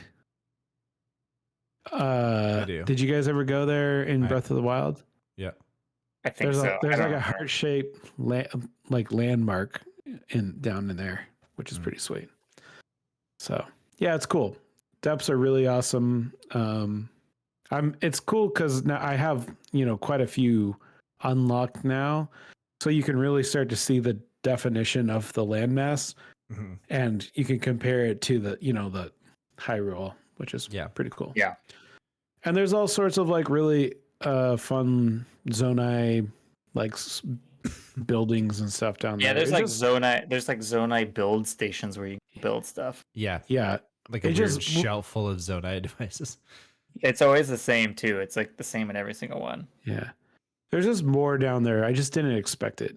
So it was very cool. Yeah, nobody really. I mean, that's one of the things. Like, they didn't show that at all in any of the trailers. Like, leaving some surprises is like Always good. yeah, That's their thing. yeah. That's their thing. Yeah, I think more people need to do it. Like, I understand there's a huge marketing cycle and you got to get people interested in your game, but damn, leave some fucking mystery. You know? Yeah, seriously. They're so good about the loop too of you can't get certain things in the depth. You need certain things in the depth that you can use for the middle section. Certain things in the sky you need for the depth. Oh yeah, it's like I heard GameScoop talking about that, where you kind of have to like traverse all the things to get far in all areas, basically. Yeah, I mean that's why I have so many bright bloom things, is because I've been in so many caves. Yeah, and then I don't have any bomb flowers because I haven't been in like the depths, because I think that's where most of the bomb flowers. Yeah, you It's get a just- it's just shitload like- in the depths. it's a cycle. It's a cycle. And now I'm running out of arrows, Nolan. I'm down to like 20 arrows, and I've been at I have like 200 the entire game. I have 200 now. I collect every arrow because you guys keep talking about running out of them. So Well, there's no. Smash every crate. Every crate has at least an arrow in it. When Do you you go max- into do the you max depths, you out? run out. Yeah. I don't know. I mean, I have 200 now, which seems like more than I would expect, but it's such a important mechanic. I can't imagine you would, So this is a mechanical thing that I don't understand, and maybe a developer can explain it to me. But Do we know is that someone? that's just a number though, right? Right. Because when you play the emulated version, you can 999 of something. Right. So they're the ones that like just decided to cap it at something. Right. Was there a limit in Breath of the Wild? Is that what you're saying? There is a limit in Breath of the Wild. Oh. And so like when you play the emulated version, there's a cheat for like 999 arrows.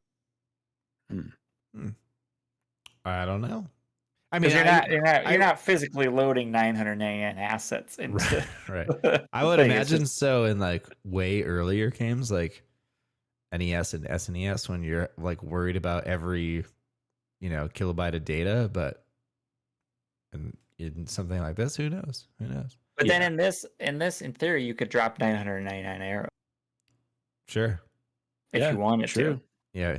I bet you they would start to despawn though. Like probably They only a certain bundle. amount. They bundle automatically, don't they? Yeah, they bundle it. They bundle at fives. Like if you drop, don't they actually do that? I don't know. but you think you could still drop? Oh, I don't know. Maybe they Maybe start bundling at 100. Nolan, you should drop all your Drop all 200. 200 arrows. Let's see what happens. All right, I will. I can do it right now. Let me switch my guest star over to my game. Yeah. So I want to talk a bit about the shrines. So I've been doing a lot of. I've barely done the depths. I've barely done any of the sky islands, but I just did a sky tower on Sunday, and I was like, all right, I'm gonna check out one of these sky islands. Landed on them, and there was a shrine, and I was like, oh, I didn't really expect any shrines up here, but it gave me some like weird, complicated fetch quest thing where I had to grab a stone You certainly do. and put it in a thing, and I was like, what is this type of shrine? Is that every sky island shrine? No, it's not. Okay. Oh. No. Sometimes there's just shrines up there, or sometimes you have to like do a physics puzzle and it'll unlock the shrine. But There's some I have a fetch quests couple of down those. below. There's some fetch quests on the surface too. Oh, is there? Okay. Yeah, I had to Yeah. get this weird stone and put it in there. I was like, what the hell is going on here? Yeah, I was complaining about that because it's a weird. I it's liked a weird it. thing. I liked it I because liked it too. It was so different. Yeah. And I also wanted to talk about my first pain in the ass shrine, as I called it in my Ooh. notes, where Mhm. it took me a long time to figure out. And I was like, there has to be like 100 easy ways. answer. No, 100 ways to solve this thing, basically. I had to Mhm. take a metal ball through lava up like a tiered ramp that there was no connection point. So I basically had to like attach it to something and get it to like go up. And then there was a water section I had to carry it through.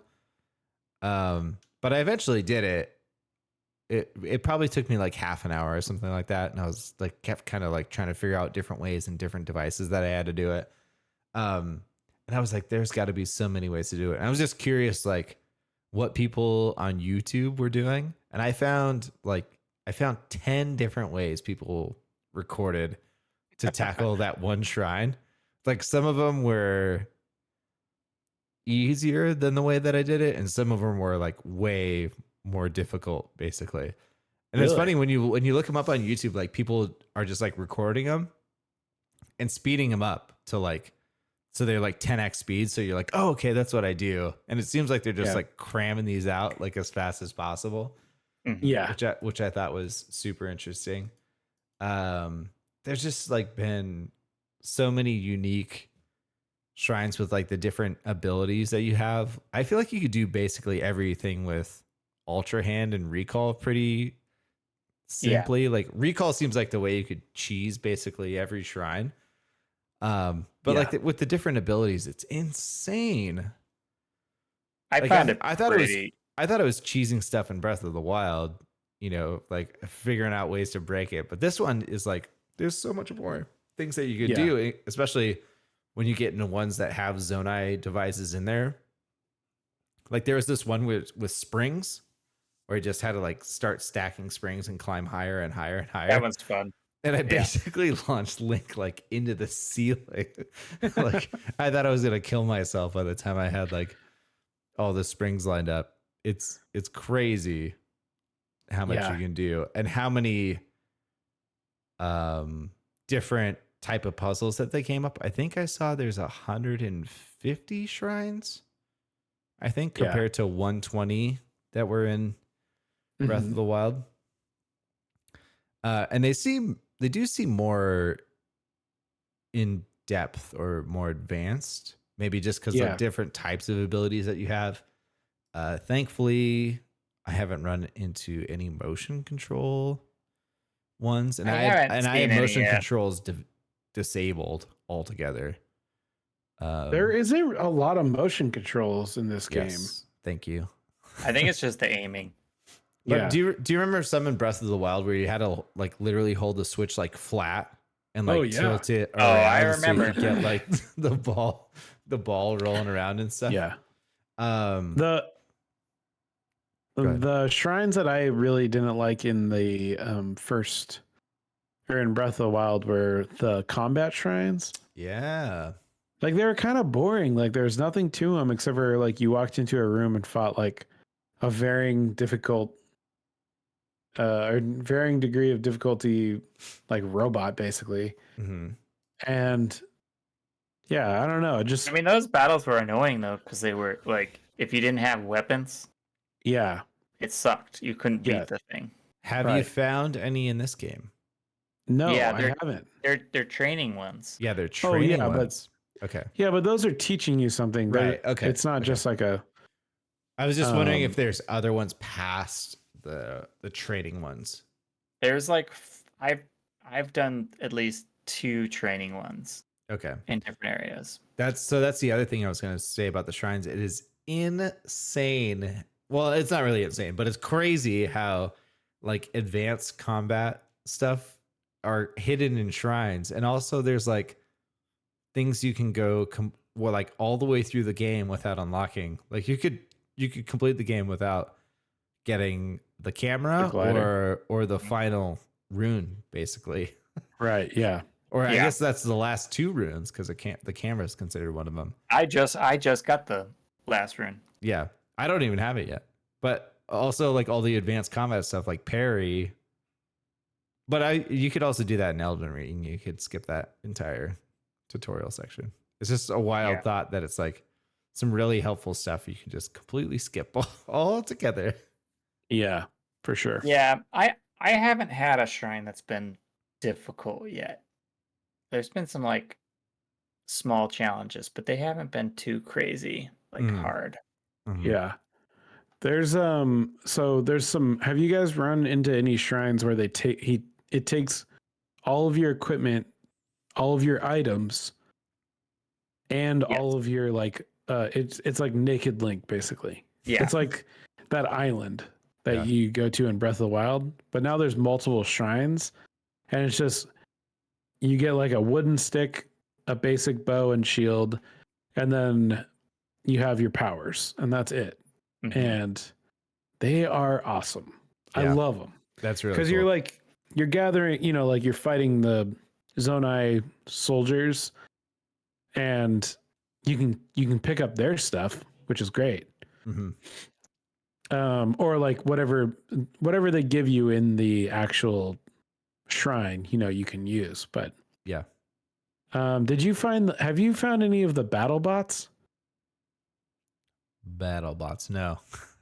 Okay, so one of the shrines that I did, it takes all your stuff away, but it gives you these little homing robots, and then you can like attach stuff to them with Ultra Hand. So like there's like different Zonai devices, like a laser and a flamethrower and stuff, right? And you attach into them.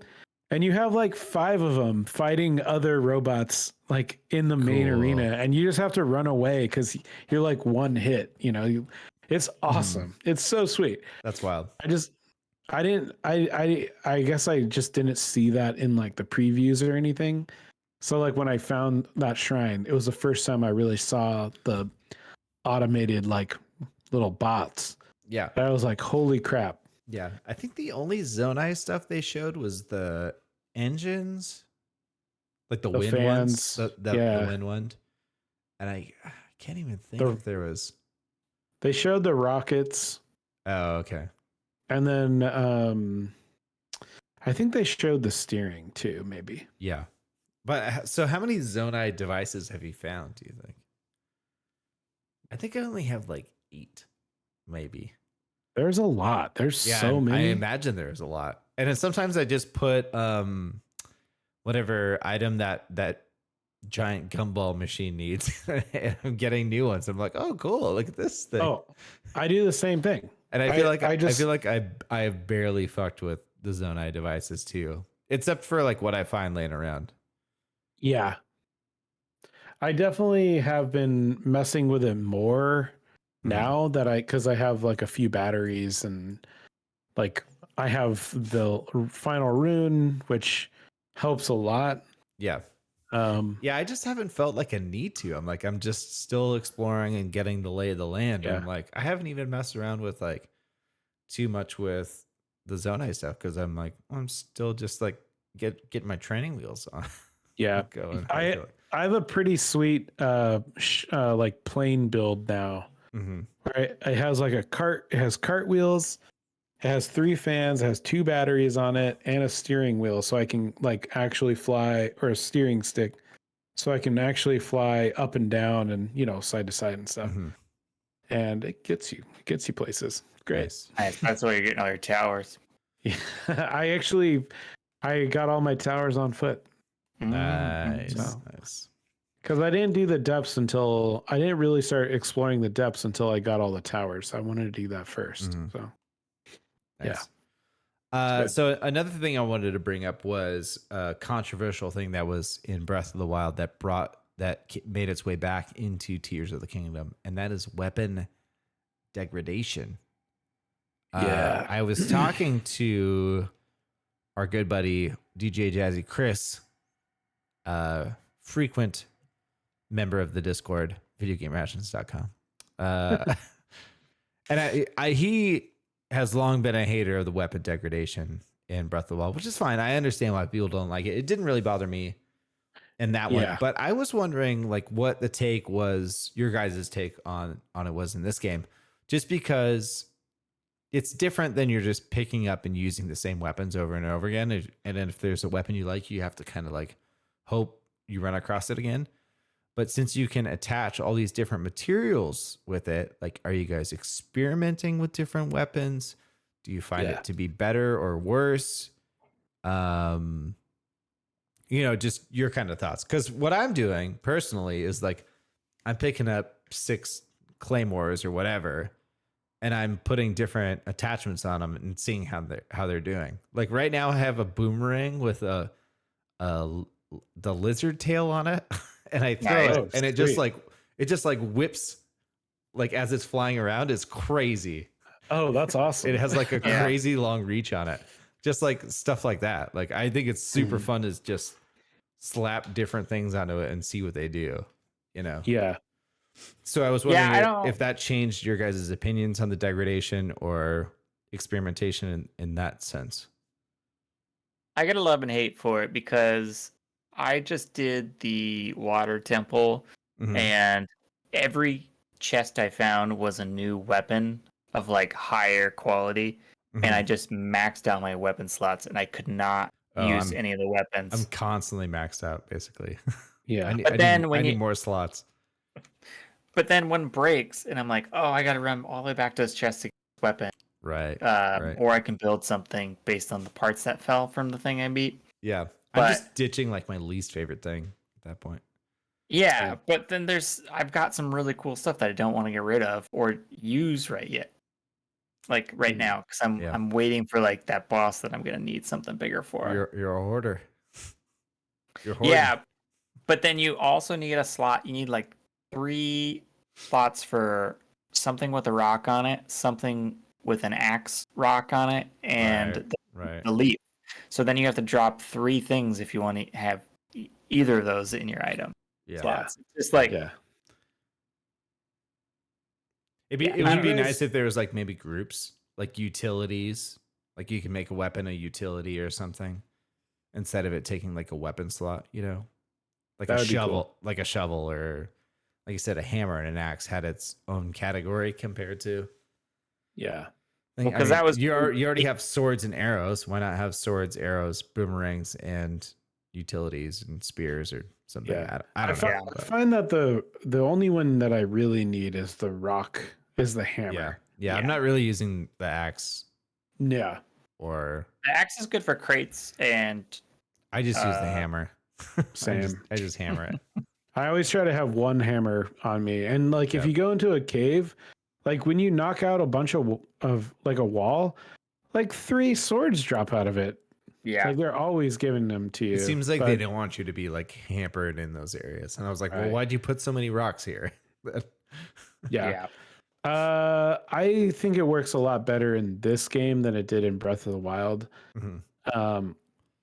Because like you were saying, like you're constantly experimenting with like different like builds, and you have so many resources. It's actually kind of nice because you can have those really high powered like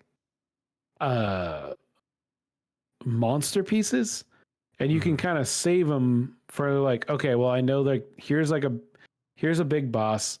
I need like 3 wooden sticks, and then I can craft 3 nasty swords, and then I'm ready to go. It seems a lot easier. Like I felt like in Breath of the Wild I was always running out of good stuff, and then I'd had to use some like shitty clubs that I would pick up to get by for a minute. In this game, I'm almost always prepared for like any situation, because I can always like remove something like and put on a new thing if I have a fire wand but I need like electricity, I can just like remove that and make it an electrical wand, no problem. But they didn't fix your stuff still breaks. So I've removed items from, I've had like a beam sword thingy. Yeah. And I was like, I don't want this beam thing anymore. I destroyed the beam thing and I put something else on it. Mm-hmm. But my weapon was still weak because I used it so much. Yeah. Right. Yeah. So I thought adding something new to it would like boosts reset it. durability. Yeah, That you would just And it- be cheesing that so hard. You're trying to cheese. but you would lose your items though, because Yeah. it's like Yeah. I'm hoarding actu- I'm hoarding monster parts that are like really powerful because I want to use them later. Make some Yeah. elixirs. Well, Or upgrade it's a some of nat- your armor.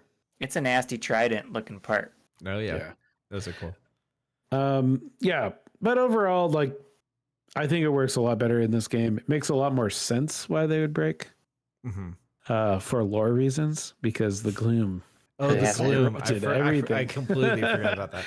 We were ripping on that for like 30 minutes on the stream. Like the gloom has it's like really prominent after you leave Lookout Field and you have to go up to like Hyrule Castle, and it's like the gloom has degraded all of our weapons. We can't progress any further. Oh, when you get a pristine like claymore, you're like, oh my god, it's so I know, clean it and looks so nice. good. Got to keep it away from the gloom. The one of the guys, I made a Zonai icicle sword today, and it looks sick as hell. Oh, nice. Like, I think the rock attachment is like the goofiest thing. I wish it like just turned the blade to stone or something rather than just like a. That'd be cool. It's just like a big. Like aesthetic wise, it looks goofy. It looks like two 3D objects just like stuck together. Totally. But some of this, like if you use like a lizard horn on like a actual the Zonai swords, it actually looks like a sweet curved blade. So some of them look really cool, and others just look ridiculous. Yeah, but I feel like if you put is like it based on? Is the boulder thing based on how big the boulder is? Have you noticed that? yes, Okay, I was wondering that. If there's a large boulder and you attach it, it makes it like huge. And there's also like a smaller jagged rock that actually makes it like an axe. Yeah. Rather than I needed a hammer and I accidentally made an axe. And I was very bummed. But yeah. Maybe it's definitely not as unbearable as it was in Breath of the Wild for me personally. Maybe Endgame will get permanent hammers and axes. Well, they also like, as much as I'm complaining about the stuff breaking, they give you a lot of weapon slots in the beginning in this one compared to Breath of the Wild. Yeah, which is awesome. Can you carry more? Do you like increase your capacity? Yeah, you can. Gotcha. But they just start you with a lot more slots in this. But then they don't. They only give you 4. But then they give you 4 bow slots, and I go through bows a lot. 4 shields too. 4 shields is pretty brutal. Also, we talking shield combos? Who's got a good one? I haven't done much of the shields. Oh my god, laser shield's pretty cool. Laser shield's great. Yep. Have you done the TNT barrels? No, I have done I watched Donkey do those ones. Dude, you can basically do a rocket jump by putting a TNT barrel on it and then doing this jumping on it like a surfboard, and you jump on the TNT barrel, it launches you straight up in the air, or if anyone hits it, it blows up in their face and doesn't hurt you. It's pretty sweet. Yeah. The cart's my favorite. What does the cart do? Can you? Oh, you can skate on it. Oh yeah, you make a skateboard. Oh, that's cool. And then the spring is also great. Yeah, you're like Does it when they hit it? Do they go flying? Nice. Yeah, they go flying, or you can jump on it and spring up in the air. Pogo stick. Oh, that's so cool. That's so freaking cool. I wonder if you can use the one that flips, like the one that flips up. You know? Oh, I don't know. The upward thing. I have There's so much I haven't done with this game. I know. Same. Yeah. I have quite a few of the gachapon like Zonai orbs, so I should try messing around with them. Now, turn them in. I would just say my advice is don't put a shield on a shield. It does nothing. Okay. Good I advice. got two nasty shields and I put them together and I thought the durability would go up or something and it didn't do What, anything. you Now I made just like a Oh. bigger shield or something? the model is just like one shield like very off, like just hanging off. It makes no sense. I love like how, like- making double long spears The two sticks or something. or like two halberds, and you just like Mhm. you can just hit guys from so far away. It's great. I like how they made like the Ultra Hand goop basically like cover up any like visual inconsistencies between like combining the stuff. Like Yeah. we don't need to make these things mate perfectly because there's just What goop- are- there's what goop are you talking between about? them. Yeah, there's goop there. What are you talking about? The Ultra Hand goop. We're talking about Oh. Orbit Peppermint Gum. Oh, we actually got a snack minute. Wow. Yeah, Wow. I expected this to be talked about earlier on Ultra Hand Goop. But Just some- yeah, Well, we Just did. being It was held during. together with bubble gum. everything's held together with bubblegum in this game. We did talk about it in the talking about the PlayStation Q or whatever. Oh. Oh yeah. That would have been really early for the snack minute. Yeah, just I recommend chewing some bubblegum when you're making some Zonai constructs. Slapping stuff together. Nice. What if It's you like did have to so- collect some sort of item in Hyrule Field where you just chewed it and like slapped it to Little slapped bubble. it together? That'd be so sweet. Dude, there's so many times where I'm like, oh, I'm attaching a wheel to something and it goes sideways and it does Yeah. nothing, and I'm like, I know. ah, shit. Yeah. So janky. Yeah. I mean, I guess that's a good segue into like some of the mechanics, like the Ultra Hand and the building and how that all handles and works. Yeah. I have one last comment on the Oh. weapon I degradation. segued too early. Womp, No, womp, womp. the Nolan, I'm you sorry. have to cut this I'm out sorry. of the podcast. You have to put it back together with bubblegum. Okay, I Yeah. can do that. I can do that. That's my editing style. Just like slap things together.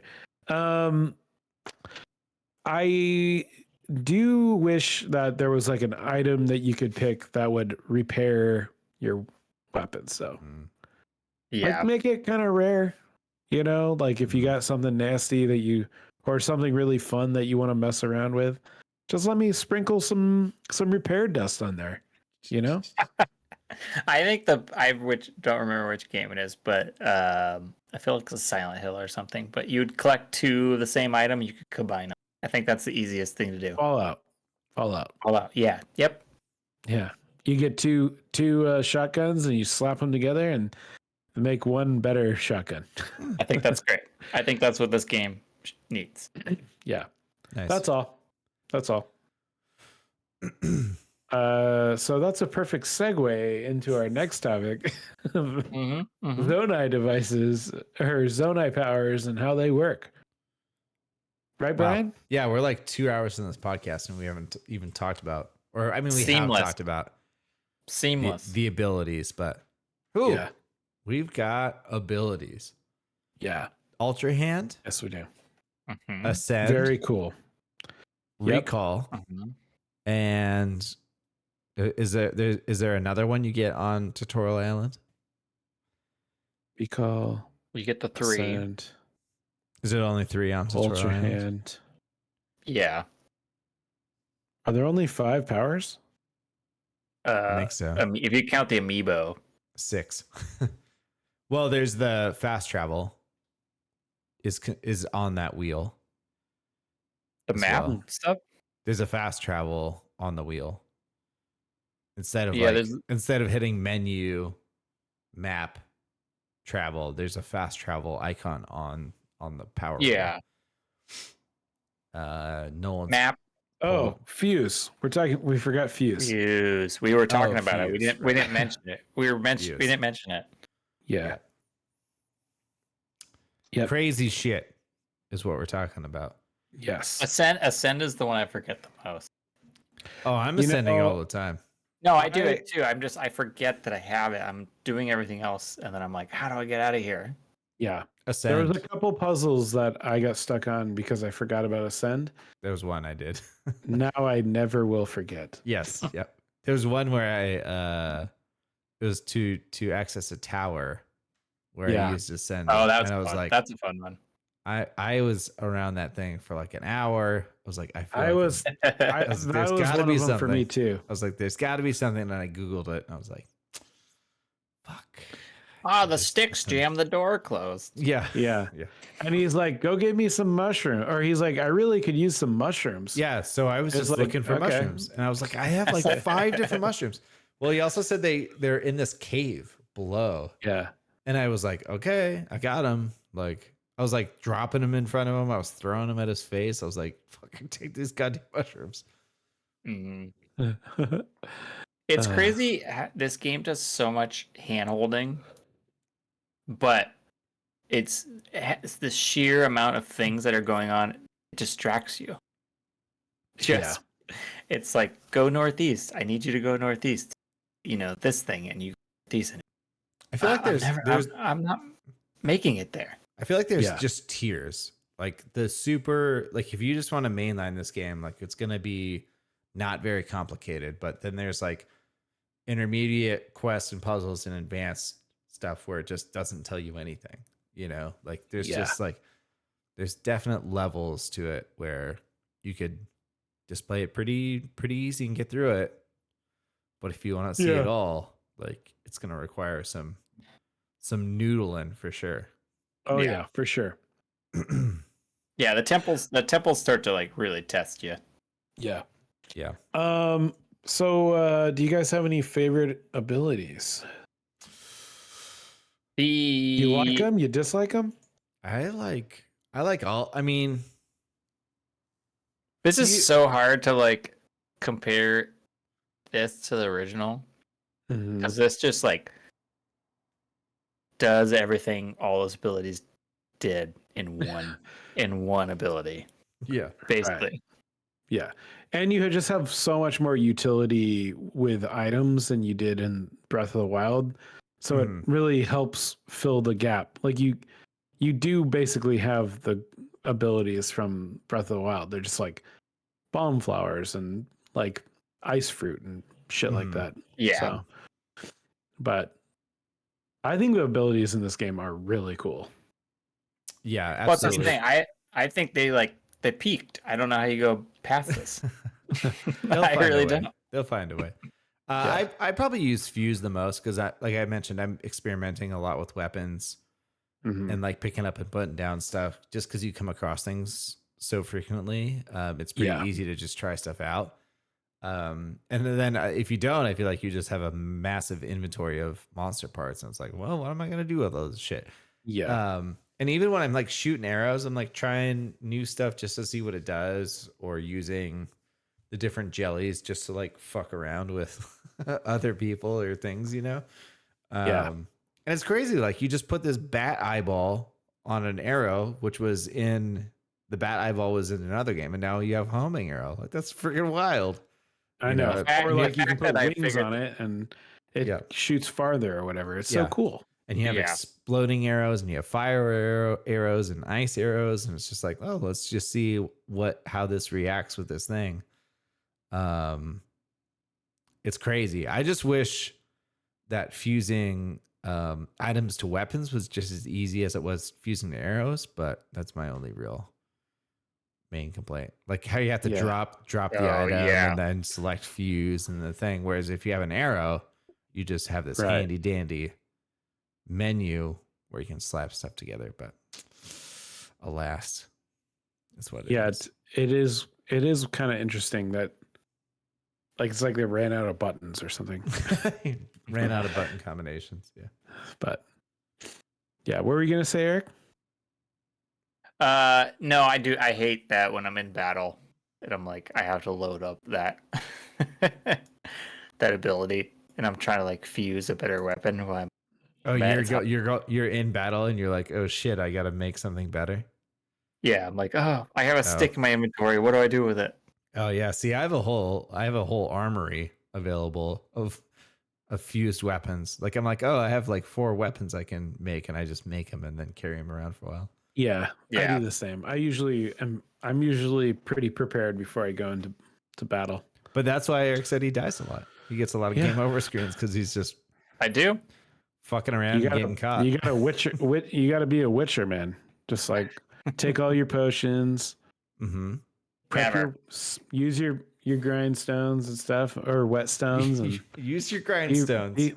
Get I ready. go in there with like You're just two plugging. hearts. You're plugging old podcasts at this point, Nolan. What? You're just plugging old podcast episodes at this point. Yeah. Yeah, man. I Just go in gotta with like sneak them in there. I go in with two hearts, and I expect Results. better myself. Your hearts get just destroyed so quickly. I do not the like scaling of like one hits that the enemies do to you is crazy to me still. I'm like full hearts, 7 hearts. They hit me with one hit and I'm dead. Yeah. Well, you don't really know who like you're coming across sometimes. Like, yeah, you don't know. I mean, I think it kind of varies by area and the enemy type, but you're like, oh, is this going to be an easy Bubblekin or is this a Bubblekin? I know. A legendary Bubblekin king with his like fucking 6 horns coming out of his head, and you're like, oh shit. The Bubblekin boss. Yeah. Dude, the boss is fun. Yeah, they're pretty sweet. Now, Brian, did you get auto build? Not yet.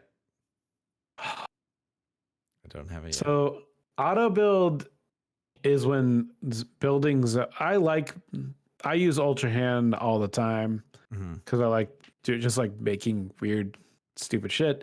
If it's like a long bridge or whatever, but auto build, the last rune you pick up, you could play the whole game without getting it, is so cool because you can you get like pre-built like blueprints, so those just go into like you can just like recall those if you need to, or it also has like a history of things that you've built. So you can like favorite like a certain amount of them. Like if you want to like build, like a crazy robot or something. Yeah. And you can save it. And then it allows you to build it. If you don't even have the materials, you can just use like raw zonite rock and it'll like fabricate it for you. Yeah. Which is such an awesome feature. Yeah. I saw you do that on stream a couple times. Yeah. And honestly, like when you guys were in the Discord talking about a final rune ability, I was like, what are we going to be doing with this thing? Like, I was like, that's what got ruined for me. I was like, is it going to be an opposite of ascend? Like, are we descending or something like that? But I did not expect that. An auto builder? Yeah. Like, what is this? Fortnite, Minecraft? Like, it's just wild up in here. But it's very cool. It's very cool what you're able to do and put together. And just seeing what people are doing on Twitter and Instagram and stuff, like the builds are insane. They're crazy, man. So the auto build definitely makes a lot of sense. Yeah. Because I was just like, how are people building these? Before I knew about that, I was like, that is so much time to just like hand build this. Like, yeah, that's what I thought they were doing. Yeah. We spent like 30 minutes building I was trying to make a wall of fans, and I put it on the back of a cart, and I put them on backwards, and I flipped myself, and then it all fell apart, and then I had to put it all back together again, and this was pre-auto builder, and I'm just like, damn, I can't imagine trying to build something more advanced than this stupid wall of fans. Like that's like 6 items. Yeah, but I was listening to a podcast, and they ruined for me, and auto build. I turned it off. I was like, oh no. Yeah. It was only like a weekend of playing the game, and I guess that's to be heard of. I should have known. Yeah. Yeah. I mean, it's not like a huge spoiler or anything, but it is a cool quest, and it's like a pretty fun one to come across on your own. So. Yeah. I did build something awesome, and then I went to get it, and I loaded to a different area and wasn't in my history. Oh, really? Yeah, I didn't favorite it, but it was gone from my history. Wow, bummer. But, if I build it, they will come. It's true. It's true. Yeah. Well, we're getting a little long in the podcast as we tend to do. Are there any we still have a list of things that we want to talk about. Is there anything we like one or two of these we still want to chat about, or how we want to try to put a nice little bow on this conversation? Because I could probably do this for another 2 hours at least. I was gonna say this boat won't end. We're gonna keep going. That's what I I'm think saying. maybe we talk about, do we have any fun strategies, and then I don't know. I feel like that's a good. And then we can just do our wrap up. Okay. Section. Go ahead, Eric.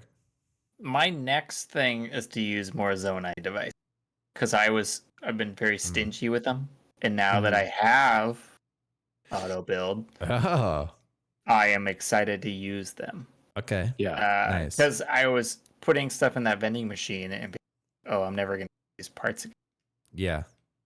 But now I have a shit ton of parts in my inventory. I have a lot of parts too, and I mentioned earlier I've just been using stuff that I've found lying around and just trying to, because I feel like that's, if you give me everything, it's gonna take me a while to figure something cool out. But if I'm like, oh, there's these parts here and I need to get to over there, like what am I gonna do?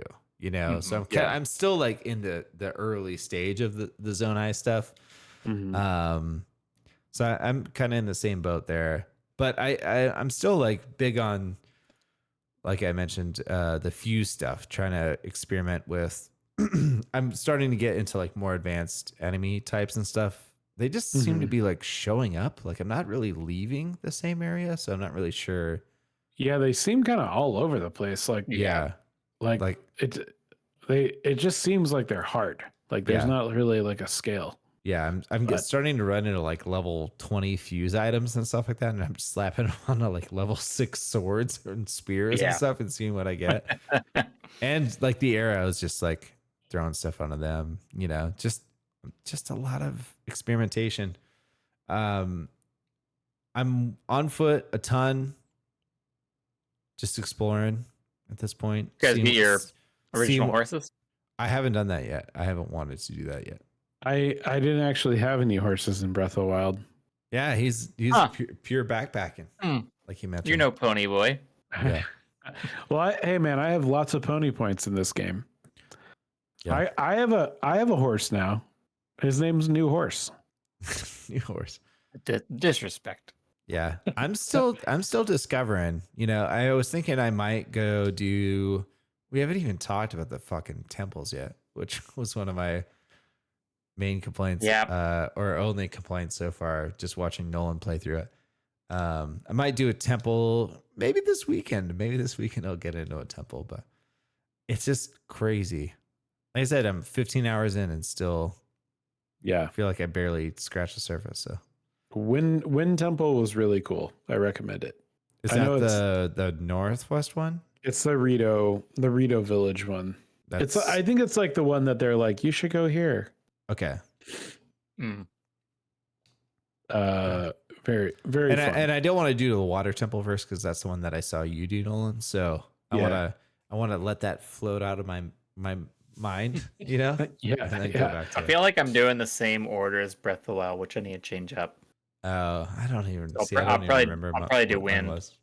I did Breath of the Wild. I did water, fire, wind, and then the Gerudo Village last. So the desert. Nice. Yep. And I did water, desert, wind, fire. I haven't done fire yet.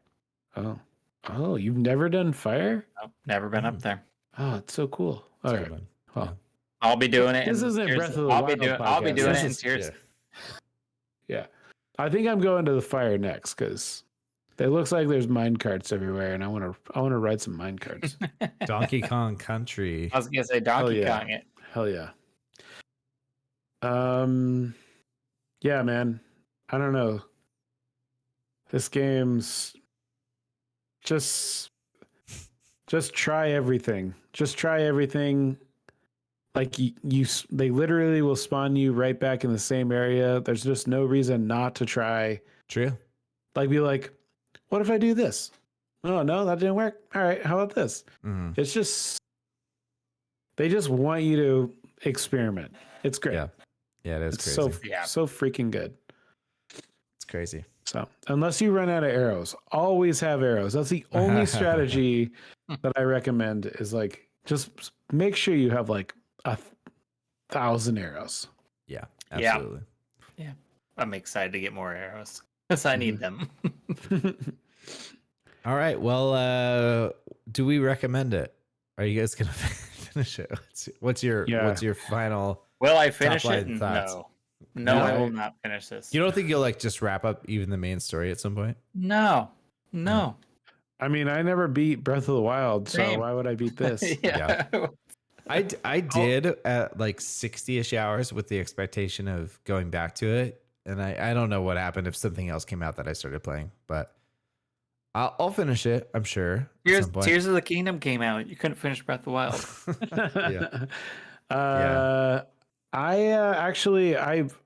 I stumbled onto the final boss. I don't know how you did this. I'm so curious to hear. I don't want to know now. I'm not going to. I'm not going to tell. Yeah, I'm not going to ruin it. But I was just like, I was deep in a area, and I was like, I just kept going, and I was like, where am I? Where is this taking me? And I thought I was going to find some sweet like shirt or something, you know. And then it's like final boss time. I was like, oh, whoops. Okay. Did you attempt to beat him at all? Oh, I attempt. Yeah. I did not succeed. Yeah, of course. So it's good. It's very cool. I probably will try to beat it. And I actually want to go back and try to beat Breath of the Wild too. But cool.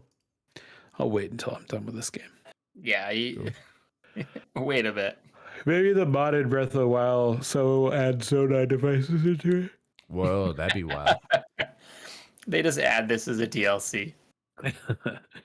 Yeah, I mean, so sweet. I think it's an amazing game. Finishing it, I don't know, it's relative. It's whenever you put it down and decide you're done playing it, I guess. Yeah. Recommending it, absolutely. Like I have been trying to get Breath of the Wild in Alicia's hands just because she likes the game. And I think if she were to give it a try, like she likes The Sims and puzzle games and stuff like that. And I think if she were to try it, I just want to see what she would do with it just because she doesn't play like a lot of games, like open world games. And I just want to see what happens, you know? So yeah, I was trying to get my wife to play it. Yeah. It hasn't happened yet, but I was like, I think you'll like this.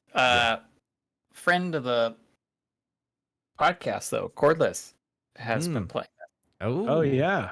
He did not play Breath of the Wild, and he was at Tutorial Island. I think was a bit for he didn't know about like cooking and making fire and stuff. Oh yeah, you got to talk to the robots. They tell you how to do it. Yep. So it is fun. It's fun to recommend it. Play Breath. Yeah. People. Yeah. Nice. Yeah, I would definitely recommend it. I mean, all the Zeldas are weird games, so this is no different. True. It's great. True. Well, ready to move on? Sure, let's do it, man. Yeah. I got more Zelda to play. Let's go. Yeah. We got to wrap this so we can play more. All right. Next month's game for June, we're playing Planet of Lana, which is a 2023 puzzle platform game developed by Wishfully Studios and published by Thunderful Publishing. It's on Windows, Xboxes. It came out on Game Pass day and date, so it's available there. In the game, the player assumes control of a teenage girl, Lana, and her cat monkey-like companion, Moi, M-U-I, Moi, maybe, as they explore a fictional planet invaded by hostile alien machines. The game was inspired by cinematic platformers such as Inside, while its visuals were inspired by films by Studio Ghibli. Announced in 2021, the game received generally positive reviews upon its release. Its Metacritic is at 79. This game is about 4 to 5 hours long. When did I say it came out? I didn't say when. I just said 2023. But it came out a few weeks ago. people said they really liked it. It was on their short list of indie games of the year so far. Really chill looking vibe. Definitely very much looks like an Inside type of game with an air of mystery to it. I'm looking forward to checking it out. So Yeah. much mystery. I'm excited. It looks really cool. Art style is great. Mm-hmm. Anything that boasts that it's inspired by Inside is great. So it'll be a good time. Yeah. And it's nice and short, so we can get back to playing Zelda. Yes, it's gonna be so tempting. Yeah. Yeah. All right, everybody. If you could share the podcast, leave us any reviews on Apple Podcasts or your podcast provider of choice. That really, really helps the show out. Send us any feedback, videogamerations@gmail.com. You can also do so on our Twitter and our Discord. Videogamerations.com is the place to go for all that fun stuff. Thanks for everybody hanging out in the chat. We had a good time talking over on twitch.tv/videogamerations. Nolan, Eric, it was a pleasure. Good. So much to talk about in this game. I'm sure we'll have more to say in our currently playing segment next month. Yeah, Until absolutely. then, I'll catch y'all later. Yeah. See you guys. I could go play for an hour now if I wanted. Right. Yeah, you got time. The night's young. See ya. See ya. Bye.